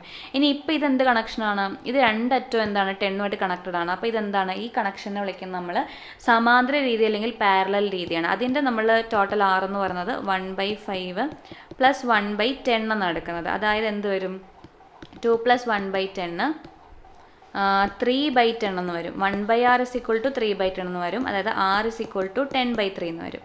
ഓക്കെ, 10/3 എന്ന് വരും. ഇനി നമുക്കറിയാം ഇതിൻ്റെ വോൾട്ടത എന്ന് പറയുന്നത് 10 ആണെന്നറിയാം. അപ്പോൾ കറണ്ട് IR = V ആണ്. അപ്പോൾ I = 10/R ആണ്. അതായത് 10/3 ആണ്. അപ്പോൾ ആ /3 എന്നുള്ളത് ന്യൂമറേറ്ററിൽ പോലും. അപ്പോൾ 10 ക്യാൻസൽ ആയി പോയിട്ട് ഇതിന് ആൻസർ എന്ത് വരും, 3 വരും കേട്ടോ. ഇതിന് ആൻസർ 3 ആംപിയർ എന്നാണ് ഇതിന് ആൻസർ വരുന്നത്. പിന്നെ ഒന്നുകൂടെ പറഞ്ഞുതരാം. ഇതിൻ്റെത് ഈ ഒരു ശ്രേണി നോക്കുക. ഈ ഒരു ശ്രേണി നോക്കുമ്പം നമുക്കറിയാം ശ്രേണി രീതിയിലാണ് കണക്ട് ചെയ്യുന്നതെങ്കിൽ ഏതെങ്കിലും ഇപ്പോൾ രണ്ട്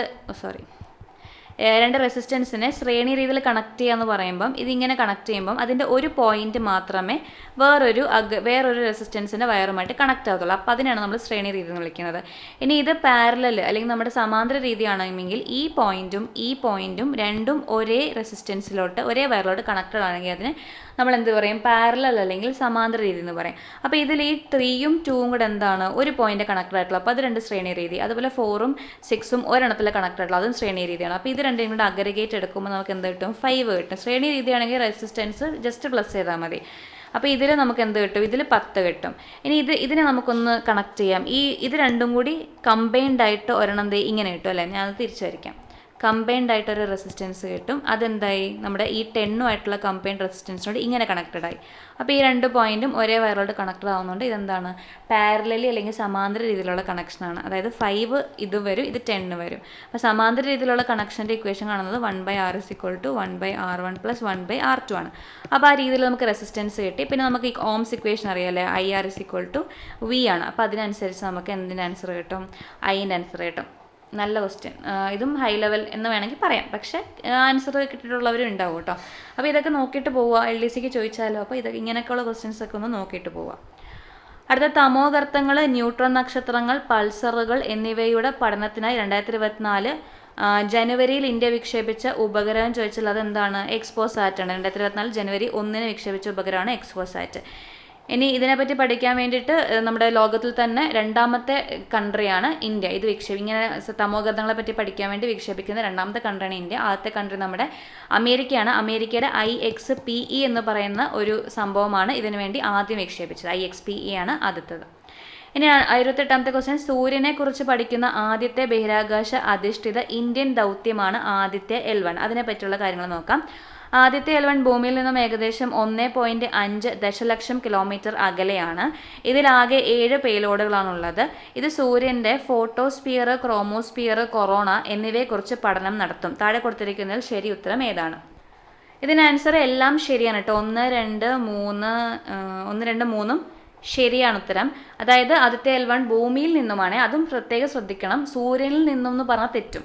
ഭൂമിയിൽ നിന്നും ഏകദേശം 1.5 ദശലക്ഷം കിലോമീറ്റർ, അല്ലെങ്കിൽ അതിനെ 1.5 മില്യൺ കിലോമീറ്റർ, ദശലക്ഷമാണല്ലോ മില്യൺ, അപ്പോൾ 1.5 മില്യൺ കിലോമീറ്റർ എന്നും പറയാം. വേണമെങ്കിൽ അങ്ങനെ മാറ്റിയിട്ട് തരാം. അപ്പോൾ അതിൽ എല്ലാ രീതിയിലും പഠിക്കാം. 1.5 ദശലക്ഷം കിലോമീറ്റർ അല്ലെങ്കിൽ 1.5 മില്യൺ കിലോമീറ്റർ അകലെയാണ്. അതുപോലെ ആകെ 7 പേലോഡുകളുണ്ട്. പിന്നെ ഫോട്ടോസ്ഫിയർ, ക്രോമോസ്ഫിയർ, കൊറോണനെ പറ്റിയൊക്കെ പഠിക്കാൻ വേണ്ടിയാണ്. അടുത്ത നൽകിയിരിക്കുന്ന ഉപശല്ലുകളിൽ ഏതിനാണ് ഏറ്റവും കൂടുതൽ ഊർജ്ജമുള്ളത്? തന്നിരിക്കുന്ന ഉപശല്ലുകളിൽ ഏറ്റവും കൂടുതൽ ഊർജ്ജം ഏതിനാണെന്ന് ചോദിച്ചേക്കുന്നത്. ഇതൊരു ട്വിസ്റ്റിംഗ് ക്വസ്റ്റ്യൻ ആണ്. 3D, 4S, 3P, 2P. ഇതിൽ ഏറ്റവും കൂടുതൽ ഊർജ്ജം എന്തിനാണുള്ളത്? 3Dക്കാണുള്ളത്. ഇതിൻ്റെ ഏറ്റവും കൂടുതൽ ഊർജ്ജം ഏതിനാണ്? 3Dക്കാണുള്ളത്. കാരണം നമ്മൾ പഠിച്ചിട്ടുണ്ടല്ലേ, നമ്മുടെ 1s2, 2s2, 2p3, 1s2, 2s2, 2p6, പിന്നെ 3s2, 3p6 കഴിഞ്ഞാൽ 3D വരും. 3D ആണ് വരുന്നത്. പക്ഷെ 3Dയിൽ നമ്മൾ നിറയ്ക്കുന്നതിന് പകരം ഏതിൽ കൊണ്ട് നിറയ്ക്കും? 4Sൽ നമ്മൾ നിറയ്ക്കും അല്ലേ? കാരണം 4Sന് അവിടെ ഊർജ്ജം കുറവായതുകൊണ്ട് 4Sൽ നിറച്ചതിന് ശേഷം മാത്രമേ നമ്മൾ 3Dയിൽ നിറയ്ക്കത്തുള്ളൂ അല്ല, അങ്ങനെ ഒരു കാര്യം പഠിച്ചിട്ടുണ്ട്. ഓക്കെ, അപ്പോൾ അതാണ് ഇതിൻ്റെ ഫാക്റ്റ്. അപ്പോൾ ഇതിൽ ഏറ്റവും ഊർജ്ജം കൂടുതലുള്ളത് ഏതിനാണെന്ന് ചോദിച്ചാൽ അത് 3D ആണ്. നല്ല ട്വിസ്റ്റിംഗ് ആയിട്ടുള്ള ക്വസ്റ്റൻ ആയിരുന്നു. 3D ആണ്. ഇനി ഏത് ഗ്രൂപ്പ് മൂലകങ്ങളെയാണ് കാൽക്കജൻസ് എന്ന പേരിൽ അറിയപ്പെടുന്നത്? കാൽക്കജൻസ് എന്ന പേരിൽ അറിയപ്പെടുന്ന ഓക്സിജൻ ഗ്രൂപ്പ് മൂലകങ്ങളാണ്. അപ്പോൾ ഓക്സിജൻ ഗ്രൂപ്പ് എന്ന് പറയുമ്പോൾ ഇതിൽ ഏത് വരും? 16ാം ഗ്രൂപ്പ് വരും കേട്ടോ. 16ാം ഗ്രൂപ്പ് മൂലകങ്ങളെയാണ് നമ്മൾ കാൽക്കജൻസ്, അല്ലെങ്കിൽ നമ്മുടെ ഓക്സിജൻ, സൾഫർ അങ്ങനെ പറഞ്ഞു പോകുന്ന ഗ്രൂപ്പുകളാണ് കാൽക്കജൻസ് എന്ന് അറിയപ്പെടുന്നത്. ഇനി അടുത്ത ക്വസ്റ്റ്യൻ ആണ്, താഴെ നൽകിയിരിക്കുന്നവയിൽ ഒക്ടറ്റ് നിയമം പാലിക്കാത്ത സംയുക്തം ഏതാണെന്ന്. ഒക്ടറ്റ് നിയമം എന്ന് പറയുമ്പോൾ ഔട്ടർമോസ്റ്റ് ഷെല്ലിൽ 8 ഇലക്ട്രോൺസ് വേണം. അപ്പോൾ ഇതും നല്ല അടിപൊളി ക്വസ്റ്റ്യൻ അല്ലേ? എല്ലാം അങ്ങനെ ഒരു എന്താ പറയുക, നന്നായിട്ട് സയൻസ് ഒക്കെ നോക്കി പോയ പിള്ളേർ, സയൻസിൽ നിന്നാണ് കൂടുതലും വന്നിട്ടുള്ളത്. സയൻസ് ഒക്കെ നോക്കി പോയവർക്ക് മാത്രമേ ഇതങ്ങനെ കവർ ചെയ്യാൻ പറ്റിയിട്ടുള്ളൂ. അപ്പോൾ ഇതിൽ ഒക്ടറ്റ് നിയമം പാലിച്ചിട്ടുള്ളത് ഏതാണെന്ന് ചോദിച്ചേക്കുന്നത്. അപ്പോൾ CH4 ആണ് ഇതിൻ്റെ ആൻസർ ആയിട്ട് വരുന്നത് കേട്ടോ. ഒക്ടറ്റ് പാലിച്ചത് CH4 ആണ്. ഇത് നമ്മുടെ ലൂയിസ് ആസിഡ് നമ്മൾ ചോദിച്ചിട്ടുണ്ട്. ലൂയിസ് അമ്ലം അല്ലെങ്കിൽ ലൂയിസ് ക്ഷാരത്തിന് ഉദാഹരണം ഏതെന്ന് പറഞ്ഞ ക്വസ്റ്റൻ ഉണ്ട്. അതുമായിട്ട് ബന്ധപ്പെട്ട ക്വസ്റ്റൻ തന്നെയാണെന്ന് വേണമെങ്കിൽ പറയാം. കാരണം നമ്മൾ പറഞ്ഞിട്ടുണ്ട്, നമ്മുടെ കാർബൺ ഗ്രൂപ്പിൻ്റെ ഇപ്പുറത്തോട്ട് പോകുമ്പോഴും കാർബൺ ഗ്രൂപ്പിൻ്റെ അപ്പുറത്തോട്ട് പോകുമ്പോഴാണ് നമുക്ക് ലൂയിസ് ആസിഡ്, ലൂയിസ് ബേസ് കിട്ടുന്നത്. അതായത് കാർബൺ ഗ്രൂപ്പിൻ്റെ ഇപ്പുറത്ത് ഏതാണ്? 13th group. കാർബൺ ഗ്രൂപ്പിൻ്റെ ഇപ്പുറം 15th ഗ്രൂപ്പ്. അതിൽ 13th ഗ്രൂപ്പാണ് നമ്മുടെ ലൂയിസ് ബേസ് ആയിട്ട് ആക്ട് ചെയ്യുന്നത് അല്ലേ? ലൂയിസ് ആസിഡ് ആയിട്ട് ആക്ട് ചെയ്യുന്ന 13th ഗ്രൂപ്പും 15th ഗ്രൂപ്പ് ലൂയിസ് ബേസ് ആയിട്ട് ആക്ട് ചെയ്യുന്നവരാണ്. അതായത് ഈ നടുക്കെടുക്കുന്ന എന്താണ്? സീന് ഒക്ടറ്റ് പൂർത്തിയാക്കിയിട്ടുണ്ട്. അതിന് എക്സ്ട്രാ ഇലക്ട്രോണോ അല്ലെങ്കിൽ ഇലക്ട്രോണിൻ്റെ കുറവോ ഒന്നുമില്ല. അവർക്ക് കറക്റ്റാണ് ഇലക്ട്രോൺസ്. അതാണ് ഒക്ടറ്റ് പൂർത്തീകരിക്കാൻ ഉദ്ദേശിക്കുന്നത്. ഈ 13th ഗ്രൂപ്പിനാണെങ്കിൽ അതിലെന്താണ്? ഒക്ടറ്റ് ഇലക്ട്രോൺ കുറവാണ്. ഈ 15th ഗ്രൂപ്പിനാണെങ്കിൽ ഇലക്ട്രോൺ കൂടുതലാണ്. 15 16 ഗ്രൂപ്പിനൊക്കെ ഇലക്ട്രോൺ കൂടുതലാണ്. അപ്പോൾ ഒക്ടറ്റ് പൂർത്തീകരിക്കുന്നില്ല. അതാണ് അത്രേ ഉള്ളൂ ഒരു മീൻ ചെയ്യുന്നത് കേട്ടോ. അപ്പോൾ അതിൽ നമ്മുടെ കാർബണിൻ്റെ ഗ്രൂപ്പിലാണ് ഒക്ടറ്റ് പൂർത്തീകരിച്ചത്. ഫോസ്ഫറസ്, നമ്മുടെ ഓക്സിജൻ ഗ്രൂപ്പ്, അതായത് കാർബൺ ഡൈ ഓക്സൈഡിലെ ഓക്സിജനും ഹൈഡ്രജനിലെ ഓക്സിജനൊന്നും ഒക്ടറ്റ് പൂർത്തീകരിച്ചിട്ടില്ല. അവർക്കൊക്കെ എന്തുണ്ട്? ഈ 3 എണ്ണത്തിനും ഇലക്ട്രോൺസ് കൂടുതലാണുള്ളത് കേട്ടോ. നമ്മുടെ ബോറോണോ അലൂമിനിയം ഒക്കെ വന്നാൽ ഇലക്ട്രോൺ കുറവാണ്. അത് ഒക്ടറ്റിൽ കുറവായിരിക്കും ഇലക്ട്രോൺ. ഓക്കെ, അപ്പോൾ അതാണ് ക്വസ്റ്റ്യൻ. ഇനി STPയിലെ 2 മോൾ ഹൈഡ്രജൻ വാതകത്തിൻ്റെ വ്യാപ്തം എത്രയാണെന്ന്.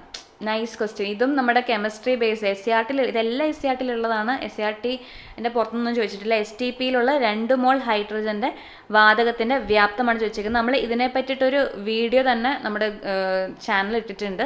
അപ്പോൾ അത് നിങ്ങൾ കാണാത്തവരാണെങ്കിൽ അത് ഞാൻ ഇതിൻ്റെ അണ്ടറിൽ മെൻഷൻ ചെയ്യാം. ഇങ്ങനെയുള്ള കാര്യങ്ങളൊക്കെ LDC ഖാദിക്ക് നോക്കി തന്നെ പോവുക. ഒരു ക്വസ്റ്റ്യൻ ചോദിച്ചു കഴിഞ്ഞാൽ റാങ്ക് മേക്കിംഗ് തന്നെയാകും.